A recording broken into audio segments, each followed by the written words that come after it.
देश विदेश के सारे ही दर्शकों का मैं हरप्रीत सिंह मखू तहे दिल तो स्वागत करता हाँ। दर्शकों, तुहाडे पसंदीदा प्रोग्राम कुछ कौड़े सच विच।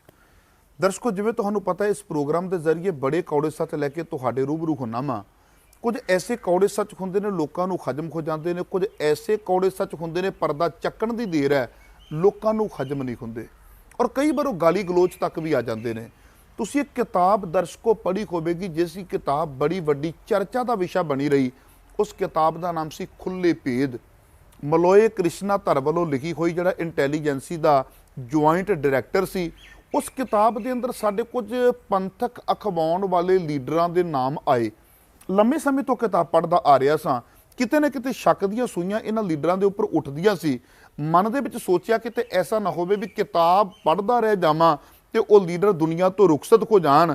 क्यों ना किताब जिन्नी को पढ़ी है वो पंथक अखवाउण वाले लीडरां नूं जाके पुछां भी तुहाडे नाम इंटैलीजेंसी दे बंदे ने अपनी किताब दे विच लिखे ने, जिस किताब का नाम है खुले भेद।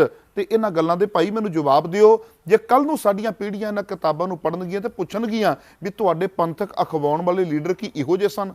आओ अज मेरे नाल ने जिन्हां दा नाम किताब दे अंदर आया है, साबका MP सरदार अतिंद्रपाल सिंह खालिस्तानी। सब तो पहला मैं इन्हां दे नाल इस विषय के उपर जानकारी लेना वा, पर स्वागत करते हैं अज के प्रोग्राम दे विच।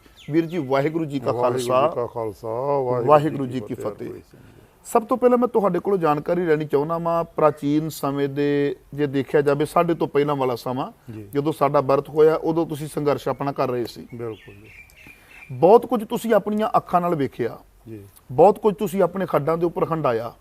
काफ़ी जानकारियां सानू तुहाडे कोलों पता लगणगीआं, साडे दर्शक लाहा लैणगे। पर एक किताब है, जिस किताब का नाम है खुले भेद, हाँ जी, जो IB दे बंदे ने लिखी है जी। और छोटा मोटा बंदा नहीं सी, ज्वाइंट डायरैक्टर सी। बिल्कुल। खुले भेद नाम की किताब दे विच उहने पंथक अखवाउण वाले लीडरां दे जिक्र कीते ने, जिहदे विच तुहाडा भी जिक्र मिलदा है। बिल्कुल। इहदे बारे तुसीं की कहना चाहोगे भी खुले भेद नाम की किताब दे अंदर तुहाडा नाम क्यों आया? सरदार हरप्रीत सिंह जी, देखो मैं किताब दे दोनों वर्शन तुहाडे वास्ते कढ के रखे हैं जी। यह अंग्रेजी वर्शन है जी, यह पंजाबी ओपन सीक्रेट खुले भेद दा जी, पंजाबी अनुवाद है। किताब विच ना आन जाना अपने आप विच कोई गुनाह नहीं है जी, क्योंकि सरकार दे सारे रिकॉर्ड विच जिन्ने भी संघर्ष करते, जिन्ने भी फड़े गए बंदे ने, सारिਆਂ दी इंटरोगेशन हुई है। जिसकी भी इंटरोगेशन हुई है वो CID कोल गई है। CID के कागज़ों च ਉਹਦੀ पूरी इंटरोगेशन है, ਜਿਹੜਾ भी फड़िया गया जी। ਤੇ ਕੱਲ ਨੂੰ ਇਹ ਸਿੱਖ ਕੌਮ ਕਹੇ ਜਾਂ ਮੰਨੇ, ਆਪਣੇ ਆਪ ਵਿੱਚ ਬਹੁਤ ਵੱਡਾ ਅਨਿਆਂ ਤੇ ਬਹੁਤ ਵੱਡੀ ਦੁਖਦਾਈ ਗੱਲ ਹੋਏਗੀ। ਮੈਂ ਇਹਨੂੰ ਮੂਰਖਤਾ ਭਰਪੂਰ ਗੱਲ ਕਹਾਂਗਾ ਕਿ ਜੇ ਵਿਦਵਾਨ ਹੈ ਸੋਚਣ ਲੱਗ ਜਾਣ कि किसी बंदे का किताब विच ना आ गया जी, सरकारी एजेंसियां विच ना आ गया, वो सरकारी हो गया जी। ठीक है ना जी। देखना कौम नूं यह चाहिए कि किस बंदे का किस प्रथाए ना आया, वो किस संकल्प विच आया, किस संदर्भ विच आया, वो सरकार दा बन के तुरया कि नहीं तुरया जी। उन्हें सरकार नूं की किया, उन्हें सरकार अगे की फरमाइशां रखियां, या उन्हें सरकार तो की गेन कीता, या उन्हें पंथ दा की नुकसान कीता, या उन्हें पंथ नूं डुबोण वास्ते सरकार नाल मिलवर्तन कित्थों तक कीता जी। फैसला इन्हां आधारां ते होना जी। फैसला इस आधार ते नहीं होना कि किसी व्यक्ति का इंटरोगेशन विच नाम आ गया कि नहीं आ गया। ज्वाइंट डायरैक्टर कृष्ण मलोए धर ने अपनी किताब विच मेरा नाम लिखिया, मेरे नाल ही उसने, मैं हुण तुहानूं पहला नां गिना दिंदा जी। दल खालसा दे लीडरां दा नां लिखिया, दमदमी टकसाल दे उस वक्त दे सारे लीडरां दा नां लिखिया, ठीक है जी। रोडे परिवार दे सारे परिवार दा नां हैगा, सरदार सिमरनजीत सिंह मान दे सारे टब्बर दा नां हैगा, सरदार सिमरनजीत सिंह मान दी पूरी जथेबंदी दा नां हैगा, सरदार सिमरनजीत सिंह मान दे जिला पद्धर दे प्रधानां ने की उन्हां तो लिया, किन्नियां किन्नियां पंडां लईआं, उहदा भी नां हैगा, पंथक कमेटियां दा नां हैगा, जिन्ने खाड़कू ने, चाहे सुखदेव सिंह बब्बर सी, चाहे मानो चाल साहब सी, चाहे कोई भी सी, चाहे बिट्टू है, चाहे सोहन सिंह है, सारियां दे उस च नां हैगे। कोई भी एक ऐसा नहीं हैगा जून 84 तो बाद जिहड़ा जीवदा बचिया ਤੇ 1996 ਤੱਕ, ਜਿਸ ਦਾ ਕਿ ਉਸ ਨੇ ਜ਼ਿਕਰ ਨਹੀਂ ਕੀਤਾ ਜੀ ਕਿਉਂਕਿ ਉਹ ਸਾਰਿਆਂ ਨੂੰ ਮਿਲਿਆ। ਸਭ ਤੋਂ ਵੱਡੀ ਗੱਲ ਆ, ਸਾਰਿਆਂ ਨੂੰ ਮਿਲਿਆ। ਹੁਣ ਦੇਖਣ ਵਾਲੀ ਗੱਲ ਆ, ਤੁਸੀਂ ਮੈਨੂੰ ਆ ਕੇ ਮੇਰੇ ਘਰ ਪੁੱਛ ਰਹੇ ਹੋ ਕਿ ਜੀ ਤੁਹਾਡਾ ਨਾਂ ਆ ਗਿਆ ਜੀ। ਹੁਣ ਮੇਰਾ ਤੁਹਾਨੂੰ ਇੱਕ ਸਵਾਲ ਆ, ਪਹਿਲਾਂ ਜਵਾਬ ਦੇਣ ਤੋਂ ਮੈਂ ਹਰ ਚੀਜ਼ ਦਾ ਖੁਲਾਸਾ ਕਰਾਂਗਾ ਜੀ। ਕਿਉਂਕਿ ਮੈਂ ਰੱਬ ਨੂੰ ਦੇਣਦਾਰ ਹਾਂ ਜੀ।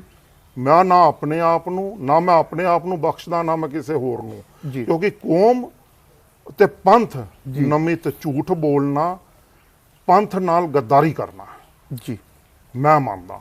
ਅਸੀਂ ਜੀਏ ਮਰੀਏ, ਸਾਡਾ ਕੋਈ ਮਤਲਬ ਨਹੀਂ ਜੀ। ਪੰਥ ਜਿਉਂਦਾ ਰਹਿਣਾ ਚਾਹੀਦਾ, ਪੰਥ ਦਾ ਨਿਸ਼ਾਨਾ ਜਿਉਂਦਾ ਰਹਿਣਾ ਚਾਹੀਦਾ। ਕੀ ਤੁਸੀਂ ਇਹਨਾਂ ਸਾਰੇ ਲੀਡਰਾਂ ਵੱਲ ਜਾ ਕੇ ਪੁੱਛੋਗੇ ਕਿਤਾਬ ਲੈ ਕੇ ਜੀ ਤੁਹਾਡਾ ਨਾਂ ਆਇਆ ਤੇ ਮੈਨੂੰ ਦੱਸੋ ਜੀ ਇਹ ਕਿਉਂ ਆਇਆ? ਤੁਹਾਡੇ ਸਵਾਲ ਦਾ ਮੈਂ ਜਵਾਬ ਦਿੰਦਾ ਵਾਂ ਜੀ। ਮੇਰੀ ਜਿੰਨੀ ਕੁ ਪਹੁੰਚ ਹੈ, ਮੈਂ ਕਿਤਾਬ ਪੜ੍ਹਦਾ ਵਾਂ। ਜਦੋਂ ਮੈਨੂੰ ਲੱਗਦਾ ਵੀ ਕਿਤਾਬ ਦੇ ਵਿੱਚ ਕੁਝ ਐਸਾ ਹੈ, ਮੈਂ ਸੋਚਦਾ ਵੀ ਜਿਹੜੇ ਦੁਨੀਆ ਤੋਂ ਰੁਖਸਤ ਹੋ ਗਏ ਨੇ ਉਹਨਾਂ ਤੇ ਮੇਰਾ ਕੋਈ ਸਵਾਲ ਨਹੀਂਗਾ। ਬਿਲਕੁਲ। ਜਿਹੜੇ ਇਸ ਵਕਤ ਮੌਜੂਦ ਨੇ ਉਹਨਾਂ ਦੇ ਉੱਪਰ ਜਾ ਕੇ ਮੈਂ ਸਵਾਲ ਕਰਾਂ। ਹਾਂ, ਤੁਹਾਡੀ ਇਹ ਹੌਸਲਾ ਅਫਜ਼ਾਈ ਇੱਕ ਅੱਛੀ ਸ਼ੁਰੂਆਤ ਹੋਏਗੀ ਕਿ ਮੈਂ ਤੁਹਾਡੇ ਘਰ ਦੇ ਵਿੱਚ ਆਇਆ ਵਾਂ ਔਰ ਤੁਸੀਂ ਮੈਨੂੰ ਜਵਾਬ ਦੇ ਰਹੇ ਹੋ, ਔਰ ਮੈਂ ਇਹੀ ਸੋਚ ਲੈ ਕੇ ਚੱਲਾਂਗਾ ਵੀ ਸ਼ਾਇਦ ਮੈਂ ਕਿਸੇ ਦਾ ਬੂਹਾ ਖੜਕਾਵਾਂਗਾ ਤੇ ਉਹ ਵੀ ਮੈਨੂੰ ਜਵਾਬ ਦੇਣਗੇ। ਜੇ ਕੋਈ ਨਾ ਖੋਲੇਗਾ ਤੇ ਉਹਦੀ ਮੌਜ ਹੈ, ਪਰ ਕੋਸ਼ਿਸ਼ ਕਰਾਂਗਾ ਵੀ ਜੋ ਖੁੱਲੇ ਭੇਦ ਦੇ ਵਿੱਚ ਲਿਖਿਆ ਹੋਇਆ ਆ, ਇਹ ਇਸੇ ਤਰ੍ਹਾਂ ਇੰਟਰਵਿਊ ਵੀ ਇੱਕ ਖੁੱਲਾ ਭੇਦ ਹੋਵੇ ਤੇ ਮੈਂ ਖੁੱਲਾ ਭੇਦ ਦੁਨੀਆ ਦੇ ਅੱਗੇ ਰੱਖ ਸਕਦਾ ਹੋਵਾਂ। ਮੈਂ ਯਤਨ ਕਰਾਂਗਾ। ਬਿਲਕੁਲ ਤੁਹਾਡੀ ਸੋਚ ਸਹੀ ਹੈ ਹਰਪ੍ਰੀਤ ਸਿੰਘ ਜੀ, ਇਹ ਹੋਣਾ ਚਾਹੀਦਾ। ਜਿਉਂਦੇ ਜੀ ਸਿੱਖ ਲੀਡਰਸ਼ਿਪ ਨੂੰ ਸ਼ੀਸ਼ੇ ਵਿੱਚੋਂ ਕੱਢਿਆ ਜਾਣਾ ਚਾਹੀਦਾ ਜੀ। ਜੇ ਅਸੀਂ ਜਿਉਂਦੇ ਜੀ ਸਿੱਖ ਲੀਡਰ ਨੂੰ ਇੰਝ ਹੀ ਬਖਸ਼ ਦਾਂਗੇ, ਬਾਅਦ ਹੀ ਝੂਠ ਸੱਚ ਉਹਨਾਂ ਦੇ ਫਰੋਲਦੇ ਰਹਾਂਗੇ ਜਿਵੇਂ 47 ਵੇਲੇ ਦੇ ਲੀਡਰਾਂ ਦਾ ਫਰੋਲੀ ਦਾ, ਫਿਰ ਕੌਮ ਦੇ ਪੱਲੇ ਕੁਛ ਨਹੀਂ ਜੇ ਪੈਣਾ। ਇਤਿਹਾਸ ਜਿਹੜਾ ਜਿਉਂਦਾ ਹੈਗਾ, ਉਸ ਜਿਉਂਦੇ ਇਤਿਹਾਸ ਨੂੰ ਸੰਭਾਲਣਾ ਬੜੀ ਵੱਡੀ ਜ਼ਿੰਮੇਵਾਰੀ ਜੇ। ਤੁਸੀਂ ਇਹ ਜ਼ਿੰਮੇਵਾਰੀ ਨਿਭਾ ਰਹੇ ਹੋ, ਮੈਨੂੰ ਤੁਹਾਡੇ ਤੇ ਫਖਰ ਹੈ ਤੇ ਮੈਂ ਤੁਹਾਡਾ ਧੰਨਵਾਦ ਵੀ ਕਰਦਾ ਇਸ ਗੱਲ ਲਈ। ਮਿਹਰਬਾਨੀ ਜੀ। ਮੈਨੂੰ ਕੋਈ ਇਤਰਾਜ਼ ਨਹੀਂ ਹੈਗਾ ਕਿਉਂਕਿ ਮੇਰੀ ਜ਼ਿੰਦਗੀ ਵੀ ਖੁੱਲਾ ਭੇਤ ਨਹੀਂ ਹੈਗੀ, ਖੁੱਲੀ ਕਿਤਾਬ ਹੈ ਜੀ। ਕੋਈ ਭੇਤ ਨਹੀਂ ਹੈਗਾ ਇਹਦੇ ਵਿੱਚ। ਜੀ। ਕ੍ਰਿਸ਼ਨ ਮਲੋਏ ਧਰ ਨੇ ਜਿਹੜਾ ਮੇਰਾ ਜ਼ਿਕਰ ਕੀਤਾ, ਕਿਉਂਕਿ ਤੁਸੀਂ ਮੇਰੇ ਨਾਲ ਪਹਿਲਾਂ ਸਵਾਲ ਕੀਤਾ, ਪਹਿਲਾਂ ਮੈਂ ਆਪਣਾ ਜ਼ਿਕਰ ਕਰ ਦਿੰਦਾ। ਉਸ ਨੇ ਮੇਰਾ 2 ਐਪੀਸੋਡ ਹੀ ਜ਼ਿਕਰ ਕੀਤਾ। ਇੱਕ ਐਪੀਸੋਡ ਉਸਨੇ ਪਹਿਲਾਂ ਦਾ ਜ਼ਿਕਰ ਕੀਤਾ ਜਦੋਂ ਮੈਂ ਫੜਿਆ ਨਹੀਂ ਸੀ ਗਿਆ ਜੀ। ਦੂਸਰਾ ਐਪੀਸੋਡ ਉਸਨੇ ਉਹ ਜ਼ਿਕਰ ਕੀਤਾ ਜਦੋਂ ਮੈਂ ਮੈਂਬਰ ਪਾਰਲੀਮੈਂਟ ਬਣ ਗਿਆ, ਉਸ ਤੋਂ ਬਾਅਦ ਦਾ। ਮੈਂ ਫੜਿਆ ਗਿਆ, ਫੜੇ ਜਾਣ ਤੋਂ ਬਾਅਦ ਮੇਰੀ ਇੰਟਰੋਗੇਸ਼ਨ ਦਾ ਉਸਨੇ ਕੋਈ ਜ਼ਿਕਰ ਨਹੀਂ ਕੀਤਾ ਇਸ ਕਿਤਾਬ ਵਿੱਚ। ਠੀਕ ਹੈ। ਠੀਕ ਹੈ ਜੀ। ਕ੍ਰਿਸ਼ਨ ਮਲੋਏ ਧਰ ਦਾ ਵੱਡਾ ਅਫਸਰ ਸੀ ਕਲਿਆਣ ਰੁਦਰਾ, ਜਿਸ ਦਾ ਹਾਂ ਜਿਹੜਾ ਇਹਦਾ ਸੀਨੀਅਰ ਸੀ ਜੀ। ਠੀਕ ਹੈ ਨਾ ਜੀ। ਕਲਿਆਣ ਰੁਦਰਾ ਦੇ ਅੰਡਰ ਕ੍ਰਿਸ਼ਨ ਮਲੋਏ ਧਰ, ਓਪੀ ਸ਼ਰਮਾ ਜਿਹੜਾ ADGP ਪੰਜਾਬ ਦਾ ਬਣਾਇਆ ਇਹਨਾਂ ਨੇ, ਫਿਰ DGP ਵੀ ਪੰਜਾਬ ਦਾ ਬਣਿਆ। ਸਤੀਸ਼ ਸ਼ਰਮਾ ਜਿਹੜਾ ਕਾਂਗਰਸ ਦਾ ਲੀਡਰ ਸੀ, ਕੈਪਟਨ ਸਤੀਸ਼ ਸ਼ਰਮਾ, ਠੀਕ ਹੈ ਨਾ ਜੀ। ਇੱਕ ਜੋਗਿੰਦਰ ਸ਼ਰਮਾ, ਠੀਕ ਹੈ ਜੀ। ਉਸ ਤੋਂ ਇਲਾਵਾ 18 SP ਰੈਂਕ ਦੇ ਬੰਦੇ ਕੰਮ ਕਰਦੇ ਸਨ ਇਹਨਾਂ ਦੇ ਅੰਡਰ ਜੀ, ਜਿਹੜੇ ਕਿ ਸਾਰੇ ਦੇ ਸਾਰੇ ਪੰਜਾਬ ਡੈਸਕ ਨੂੰ ਸਮਰਪਿਤ ਸਨ, ਪੰਜਾਬ ਡੈਸਕ ਦੇ ਸੰਬੰਧੀ ਸਨ। ਇੱਕ ਲੀਡਰ ਨਾਲ ਉਹਨਾਂ ਨੇ ਇੱਕ ਬੰਦਾ ਲਾਇਆ ਹੋਇਆ ਸੀ। ਬੜੀ ਇੰਟਰਸਟਿੰਗ ਗੱਲ ਜੇ। ਓਕੇ। ਆਲ ਇੰਡੀਆ ਸਿੱਖ ਸਟੂਡੈਂਟਸ ਫੈਡਰੇਸ਼ਨ ਦਾ ਰੂਪੋਸ਼ ਅਤੇ ਇਲੈਕਟਡ ਸੀਨੀਅਰ ਵਾਈਸ ਪ੍ਰੈਜ਼ੀਡੈਂਟ ਸ਼ਹੀਦ ਭਾਈ ਅਮਰੀਕ ਸਿੰਘ ਜੀ ਦੇ ਬਾਅਦ ਇਕੱਲਾ ਮੈਂ ਸਾਂ ਜਿਹੜਾ ਬਾਹਰ ਵਿਚਰ ਰਿਹਾ ਸੀ, ਬਾਕੀ ਸਾਰੇ ਗ੍ਰਿਫਤਾਰ ਹੋ ਚੁੱਕੇ ਸਨ। ਠੀਕ ਹੈ। ਕਲਿਆਣ ਰੁਦਰਾ ਨੇ ਸਭ ਤੋਂ ਪਹਿਲੀ ਡਿਊਟੀ ਇਸ ਬੰਦੇ ਦੀ ਹੈ ਲਾਈ ਕਿ ਅਤਿੰਦਰਪਾਲ ਸਿੰਘ ਨੂੰ ਪਤਾ ਕਰੋ ਕਿੱਥੇ ਹੈ। ਮੇਰਾ ਪਤਾ ਨਹੀਂ ਚੱਲਿਆ, ਇਹਨਾਂ ਨੇ ਭਾਰਤ ਸਰਕਾਰ ਨੂੰ ਰਿਪੋਰਟ ਦਿੱਤੀ। ਭਾਰਤ ਸਰਕਾਰ ਨੇ ਅਤਿੰਦਰਪਾਲ ਸਿੰਘ ਨੂੰ ਫੜਨ ਵਾਸਤੇ ਮਿਸਟਰ ਅਨੰਤ ਰਾਮ DGP ਜਿਹੜਾ ਕਿ IB ਦਾ ਹੀ ਸੀ, ਫਿਰ ਉਸ ਨੂੰ ਰਾਹ ਦੇ ਅੰਡਰ ਲਿਆ ਗਿਆ ਤੇ ਸਪੈਸ਼ਲ ਇਨਵੈਸਟੀਗੇਸ਼ਨ ਟੀਮ ਬਣਾਈ ਗਈ ਸਿਟ, ਜਿਸ ਦਾ 250 ਕਰੋੜ ਰੁਪਏ ਦਾ ਸਾਲਾਨਾ ਬਜਟ ਸੀ। ਉਸ ਤੇ ਡਿਊਟੀ ਲਾਈ ਗਈ ਕਿ ਅਤਿੰਦਰਪਾਲ ਸਿੰਘ ਨੂੰ ਗ੍ਰਿਫਤਾਰ ਕਰੋ, ਜੋ ਮਰਜ਼ੀ ਹੋ ਜਾਏ, ਪੂਰੀ ਖੁੱਲੀ ਛੂਟ ਹੈ। ਉਸ ਦੇ ਅੰਡਰ 8 DIG ਸੀ, 22 SSP ਸੀ, ਹੇਠਾਂ ਬਾਕੀ ਸਟਾਫ ਤੁਸੀਂ ਆਪੇ ਅੰਦਾਜ਼ਾ ਲਾ ਲਓ ਜੀ। ਉਹਨੇ ਸਾਰੇ ਭਾਰਤ ਵਿੱਚੋਂ ਲਗਭਗ 6,500 ਬੰਦਿਆਂ ਨੂੰ ਇੰਟਰੋਗੇਟ ਕੀਤਾ ਅਤਿੰਦਰਪਾਲ ਸਿੰਘ ਨੂੰ ਫੜਨ ਵਾਸਤੇ। ਅਤਿੰਦਰਪਾਲ ਸਿੰਘ ਉਹਨਾਂ ਨੂੰ ਨਹੀਂ ਮਿਲਿਆ। ਕਿੱਥੇ ਸੀ ਤੁਸੀਂ? ਮੈਂ ਭਾਰਤ ਵਿੱਚ ਹੀ ਸੀ ਉਸ ਵੇਲੇ। ਠੀਕ ਹੈ ਜੀ। ਮਿਸਿਸ ਇੰਦਰਾ ਗਾਂਧੀ ਦੀ ਸੁਧਾਈ ਤੋਂ ਬਾਅਦ ਵੀ ਮੈਂ ਭਾਰਤ ਹੀ ਸੀ। ਉਸ ਤੋਂ ਬਾਅਦ ਫਿਰ ਮੈਂ ਜਦੋਂ ਦੇਖਿਆ ਕਿ ਮੇਰੇ ਤੇ ਇਤਨਾ ਜ਼ਿਆਦਾ ਸ਼ਿਕੰਜਾ ਕੱਸਿਆ ਗਿਆ, ਉਦੋਂ ਮੈਂ ਗੁਰੂ ਨਾਨਕ ਦੀ ਧਰਤੀ ਤੇ ਪਲਾਇਨ ਕਰ ਗਿਆ। ਮੇਰੇ ਗੁਰੂ ਨਾਨਕ ਦੀ ਧਰਤੀ ਬੜੀ ਵੱਡੀ ਧਰਤੀ ਹੈ। ਠੀਕ ਹੈ ਨਾ ਜੀ। ਪਾਕਿਸਤਾਨ ਚਲੇ ਗਏ? ਨਹੀਂ, ਮੈਂ ਨਹੀਂ ਕਹਿੰਦਾ ਕਿੱਥੇ ਗਿਆ। ਮੈਂ ਗੁਰੂ ਨਾਨਕ ਦੀ ਧਰਤੀ ਤੇ ਪਲਾਇਨ ਕਰਕੇ, ਮੈਂ ਇੰਟਰੋਗੇਸ਼ਨ ਵਿੱਚ ਵੀ ਇਹੀ ਲਫ਼ਜ਼ ਕਹੇ ਨੇ ਕਿ ਮੈਂ ਕਦੇ ਆਪਣੇ ਗੁਰੂ ਨਾਨਕ ਦੀ ਧਰਤੀ ਨੂੰ ਨਹੀਂ ਛੱਡਿਆ, ਤੇ ਗੁਰੂ ਨਾਨਕ ਦੀ ਧਰਤੀ ਮੇਰਾ ਬਰਥ ਰਾਈਟ ਹੈ ਜੀ। ਮੈਂ ਕਿਉਂ ਕਹਾਂ ਕਿ ਮੈਂ ਕਿੱਥੇ ਗਿਆ ਕਿੱਥੇ ਨਹੀਂ ਗਿਆ। ਗੁਰੂ ਨਾਨਕ ਦੇਖੋ, ਬਾਕੀ ਪਰ ਅੱਜ ਤੇ ਸਾਨੂੰ ਦੱਸ ਸਕਦੇ ਹੋ ਖੁੱਲੇ ਭੇਦ? ਮੈਂ ਤੁਹਾਨੂੰ ਮੈਂ ਦੱਸਣ ਨੂੰ ਹਰ ਚੀਜ਼ ਦੱਸ ਸਕਦਾ, ਪਰ ਮੈਂ ਹਾਲੇ ਚਾਹੁੰਦਾ ਲੀਡਰ ਹੋਰ ਝੂਠ ਬੋਲਣ ਤੇ ਫਿਰ ਮੈਂ ਤੁਹਾਨੂੰ ਹੋਰ ਸੱਚਾਈ ਦੱਸਾਂ। ਸਵਾਦ ਫੇਰ ਆਏਗਾ ਜੀ। ਨਹੀਂ, ਉਹ ਤੁਹਾਡੀ ਗੱਲ ਠੀਕ ਹੈ, ਸਵਾਦ ਬੜਾ ਆਏਗਾ ਜੀ। ਮੈਨੂੰ ਪਤਾ ਵੀ ਇਹ ਸਵਾਲਾਂ ਮੇਰੇ ਦੇ ਜਵਾਬ ਤੁਸੀਂ ਦੇ ਲਏ ਆ, ਇੱਕ ਦੋ ਹੋਰ ਦੇ ਦੇਣਗੇ ਗੋਲਮੋਲ ਜੇ। ਬਹੁਤਿਆਂ ਨੇ ਮੇਰੇ ਸਵਾਲਾਂ ਦੇ ਜਵਾਬ ਨਹੀਂ ਦੇਣੇ, ਕਿਉਂਕਿ ਮੈਂ ਕਿਤਾਬ ਨੂੰ ਨਾਲ ਲੈ ਕੇ ਚੱਲਿਆ ਵਾਂ, ਐਵੀਡੈਂਸ ਵੀ ਆਹ ਦਿਓ, ਮੈਨੂੰ ਜਵਾਬ ਦਿਓ। ਮੈਂ ਸਪਸ਼ਟ ਕਰ ਦਿੰਦਾ, ਤੁਸੀਂ ਪੁੱਛਿਆ ਮੈਂ ਸਪਸ਼ਟ ਕਰ ਦਿੰਦਾ। ਆਪਣਾ ਨਵੰਬਰ 84 ਤੋਂ ਬਾਅਦ ਜਿਸ ਵੇਲੇ ਸਿੱਖਾਂ ਤੇ ਨਸਲਘਾਤ ਹੋ ਗਿਆ, ਮੈਂ ਤ੍ਰਿਲੋਕਪੁਰੀ ਥਾਣੇ ਦੇ ਅੰਡਰ ਇੱਕ ਪਰਿਵਾਰ ਸੀ ਜਿਹੜਾ ਸਾਰਾ ਹੀ ਹਿੰਦੂਆਂ ਨੇ ਤੇ ਕਾਂਗਰਸੀ ਤੇ ਭਾਜਪਾਈ ਲੀਡਰਾਂ ਨੇ ਜੀ। ਇਹ ਬੜੀ ਗਲਤ ਗੱਲ ਕਹੀ ਜਾਂਦੀ ਹੈ ਕਿ ਬਈ ਸਿਰਫ ਕਾਂਗਰਸ ਨੇ ਨਸਲਘਾਤ ਕੀਤਾ, ਭਾਜਪਾਈ ਨਾਲ ਸੀ। ਅਸੀਂ ਅੱਖੀ ਡਿੱਠੇ ਹਾਂ। ਠੀਕ ਹੈ ਜੀ। ਮੈਂ ਆਨਲਾਈਨ ਕਹਿ ਰਿਹਾ ਤੁਹਾਨੂੰ, ਔਰ ਪਹਿਲੀ ਵਾਰੀ ਇਹ ਗੱਲ ਕਹਿ ਰਿਹਾ, ਕਿਸੇ ਸਿੱਖ ਲੀਡਰ ਨੇ ਅੱਜ ਤੱਕ ਨਹੀਂ ਜੇ ਕਹੀ ਗੱਲ, ਕਿਉਂਕਿ ਸਾਰੇ ਰਲਗੱਡ ਹੋ ਕੇ ਤੁਰਦੇ ਪਏ ਨੇ। ਮੈਂ ਉੱਥੋਂ ਇੱਕ ਟੱਬਰ ਦਾ ਸਾਰਾ ਬਾਇਓਡੇਟਾ ਚੁੱਕ ਲਿਆ, ਰਾਸ਼ਨ ਕਾਰਡ ਚੁੱਕ ਲਿਆ। ਉਹਦਾ ਇੱਕ ਮੇਰੀ ਹਮ ਉਮਰ ਦਾ ਬੇਟਾ ਸੀ, ਉਹਦਾ ਨਾਂ ਸੀ ਰਘਵੀਰ ਸਿੰਘ। ਮੈਂ ਰਘਵੀਰ ਸਿੰਘ ਦੇ ਨਾਂ ਤੇ ਆ ਕੇ ਮੋਹਾਲੀ ਵਸ ਗਿਆ। ਮੈਂ ਉਸ ਰਾਸ਼ਨ ਕਾਰਡ ਤੇ ਆਪਣੀ ਇੱਥੇ ਸ਼ਨਾਖਤ ਬਣਾ ਲਈ ਮੋਹਾਲੀ 'ਚ। ਮੈਂ ਮੋਹਾਲੀ 'ਚ ਰਘਵੀਰ ਸਿੰਘ ਦੇ ਨਾਂ ਤੇ ਰਹਿੰਦਾ ਰਿਹਾ। ਰਘਵੀਰ ਸਿੰਘ ਦੇ ਨਾਂ ਤੇ ਮੈਂ ਮੋਹਾਲੀ 'ਚ ਕੰਸਟਰਕਸ਼ਨ ਕੰਪਨੀ ਵੀ ਬਣਾਈ, ਕੰਟਰੈਕਟਰ ਬਣਿਆ, ਗਵਰਨਮੈਂਟ ਕੰਟਰੈਕਟਰ ਬਣਿਆ। ਅੱਛਾ। ਹਾਂਜੀ, ਗਵਰਨਮੈਂਟ ਕੰਟਰੈਕਟਰ ਬਣਨ ਤੋਂ ਬਾਅਦ ਮੈਂ ਰਘਵੀਰ ਸਿੰਘ ਦੇ ਨਾਂ ਤੇ ਪਾਸਪੋਰਟ ਵੀ ਬਣਵਾ ਲਿਆ। ਅੱਜ ਤੁਹਾਨੂੰ ਦੱਸ ਰਿਹਾ, ਮੈਂ ਇੰਟਰੋਗੇਸ਼ਨ ਵਿੱਚ ਭਾਰਤ ਸਰਕਾਰ ਨੂੰ ਹੀ ਨਹੀਂ ਦੱਸਿਆ। ਹੁਣ ਉਹ ਫਰੋਲੇਗੀ ਜਿਹੀਆਂ ਗੱਲਾਂ, ਮੈਂ ਤਾਂ ਨਹੀਂ ਬੋਲਦਾ। ਓਕੇ, ਕਿਉਂਕਿ ਜੋ ਅੱਜ ਸਾਡੀ ਇੰਟਰਵਿਊ 'ਚ ਬੋਲਿਆ ਗਿਆ, ਅੱਗੇ ਇੰਨੇ ਸਾਲਾਂ ਤੋਂ ਨਹੀਂ ਬੋਲਿਆ ਗਿਆ। ਨਹੀਂ ਬੋਲਿਆ ਜੀ, ਮੈਂ ਇੰਟਰੋਗੇਸ਼ਨ ਵਿੱਚ ਵੀ ਨਹੀਂ ਦੱਸਿਆ ਕਦੇ, ਬਿਲਕੁਲ ਨਹੀਂ ਦੱਸਿਆ। ਕਿਉਂਕਿ ਹੁਣ ਤੁਸੀਂ ਆਏ ਹੋ, ਤੁਹਾਡੀ ਸੱਚਾਈ ਨੂੰ ਮੈਂ ਜਾਣਦਾ। ਮੈਂ ਤੁਹਾਡੀ ਬਹੁਤ ਕਦਰ ਕਰਦਾ ਮਾਖੂ ਸਾਹਿਬ, ਇਸ ਕਰਕੇ ਨਹੀਂ। ਤੁਸੀਂ ਮੇਰੇ ਨਾ ਦੋਸਤ ਹੋ, ਨਾ ਕਦੇ ਪਹਿਲਾਂ ਮਿਲੇ ਹੋ। ਮੈਂ ਤੁਹਾਨੂੰ ਸੁਣਿਆ ਜੀ, ਮੈਂ ਤੁਹਾਡੇ ਬਾਰੇ ਵੀ ਸੁਣਿਆ ਜੀ, ਤੁਹਾਡੇ ਪ੍ਰੋਗਰਾਮਾਂ ਨੂੰ ਵੀ ਸੁਣਿਆ। ਤੁਸੀਂ ਕਿਹਾ ਤੇ ਮੇਰੀ ਜ਼ਮੀਰ ਨੇ ਕਿਹਾ ਵੀ ਗੁਰਸਿੱਖ ਨੂੰ ਝੂਠ ਨਹੀਂ ਬੋਲਣਾ, ਨਹੀਂ ਤਾਂ ਮੈਂ ਲੁਕੋ ਜਾਂਦਾ। ਝੂਠ ਮੈਂ ਜ਼ਿੰਦਗੀ 'ਚ ਨਹੀਂ ਜੀ ਬੋਲਦਾ। ਮੈਂ ਕਹਿ ਦਿੰਦਾ ਵੀ ਮੈਂ ਇਹ ਗੱਲ ਨਹੀਂ ਦੱਸਣੀ, ਮੌਕਾ ਆਏਗਾ ਦੱਸ ਦਾਂਗਾ। ਮੈਂ ਪਾਸਪੋਰਟ, ਮੈਂ ਉਸ ਪਾਸਪੋਰਟ ਤੇ ਗੁਰੂ ਨਾਨਕ ਦੀ ਧਰਤੀ ਔਰ ਪੂਰਾ ਸੰਸਾਰ ਘੁੰਮਿਆ ਜੀ। ਕਿਸੇ ਨੂੰ ਨਹੀਂ ਪਤਾ ਲੱਗਿਆ? ਕਿਸੇ ਨੂੰ ਨਹੀਂ ਪਤਾ ਲੱਗਿਆ, ਕਿਸੇ ਨੂੰ ਨਹੀਂ ਪਤਾ ਲੱਗਿਆ। ਤੇ ਆਲ ਇੰਡੀਆ ਸਿੱਖ ਸਟੂਡੈਂਟ ਫੈਡਰੇਸ਼ਨ ਫਿਰ ਕੌਣ ਚਲਾ ਰਿਹਾ ਸੀ? ਮੈਂ ਹੀ ਚਲਾ ਰਿਹਾ ਸੀ ਜੀ। ਮੈਂ ਕਦੇ ਵਿਦੇਸ਼ ਜਾ ਕੇ ਸੈਟਲ ਨਹੀਂ ਹੋਇਆ। ਮੈਂ ਆਪਣਾ ਕੰਮ ਕੀਤਾ, ਵਾਪਸ ਆ ਗਿਆ, ਕੰਮ ਕੀਤਾ, ਵਾਪਸ ਆ ਗਿਆ, ਕੰਮ ਕੀਤਾ, ਵਾਪਸ ਆ ਗਿਆ। ਕਿਉਂਕਿ ਮੇਰਾ ਮੁੱਦਾ ਵਿਦੇਸ਼ਾਂ ਹੀ ਸੈਟਲ ਹੋਣਾ ਨਹੀਂ ਸੀ। ਮੇਰਾ ਮੁੱਦਾ ਵਿਦੇਸ਼ਾਂ ਤੋਂ ਪੈਸੇ ਉਗਰਾਣਾ ਨਹੀਂ ਸੀ। ਮੇਰਾ ਮੁੱਦਾ ਖਾਲਸਾ ਪੰਥ ਦਾ ਘਰ ਵਸਾਉਣਾ ਸੀ। ਦੁਨੀਆ ਭਰ ਦੇ 84 ਤੋਂ ਲੈ ਕੇ ਵਰਤਮਾਨ ਤੱਕ ਤੁਸੀਂ ਪੁੱਛ ਲਓ, ਜੇ ਦੁਨੀਆ ਭਰ ਵਿੱਚੋਂ ਕੋਈ ਬੰਦਾ ਕਹਿ ਦੇ ਕਿ ਅਤਿੰਦਰਪਾਲ ਸਿੰਘ ਨੇ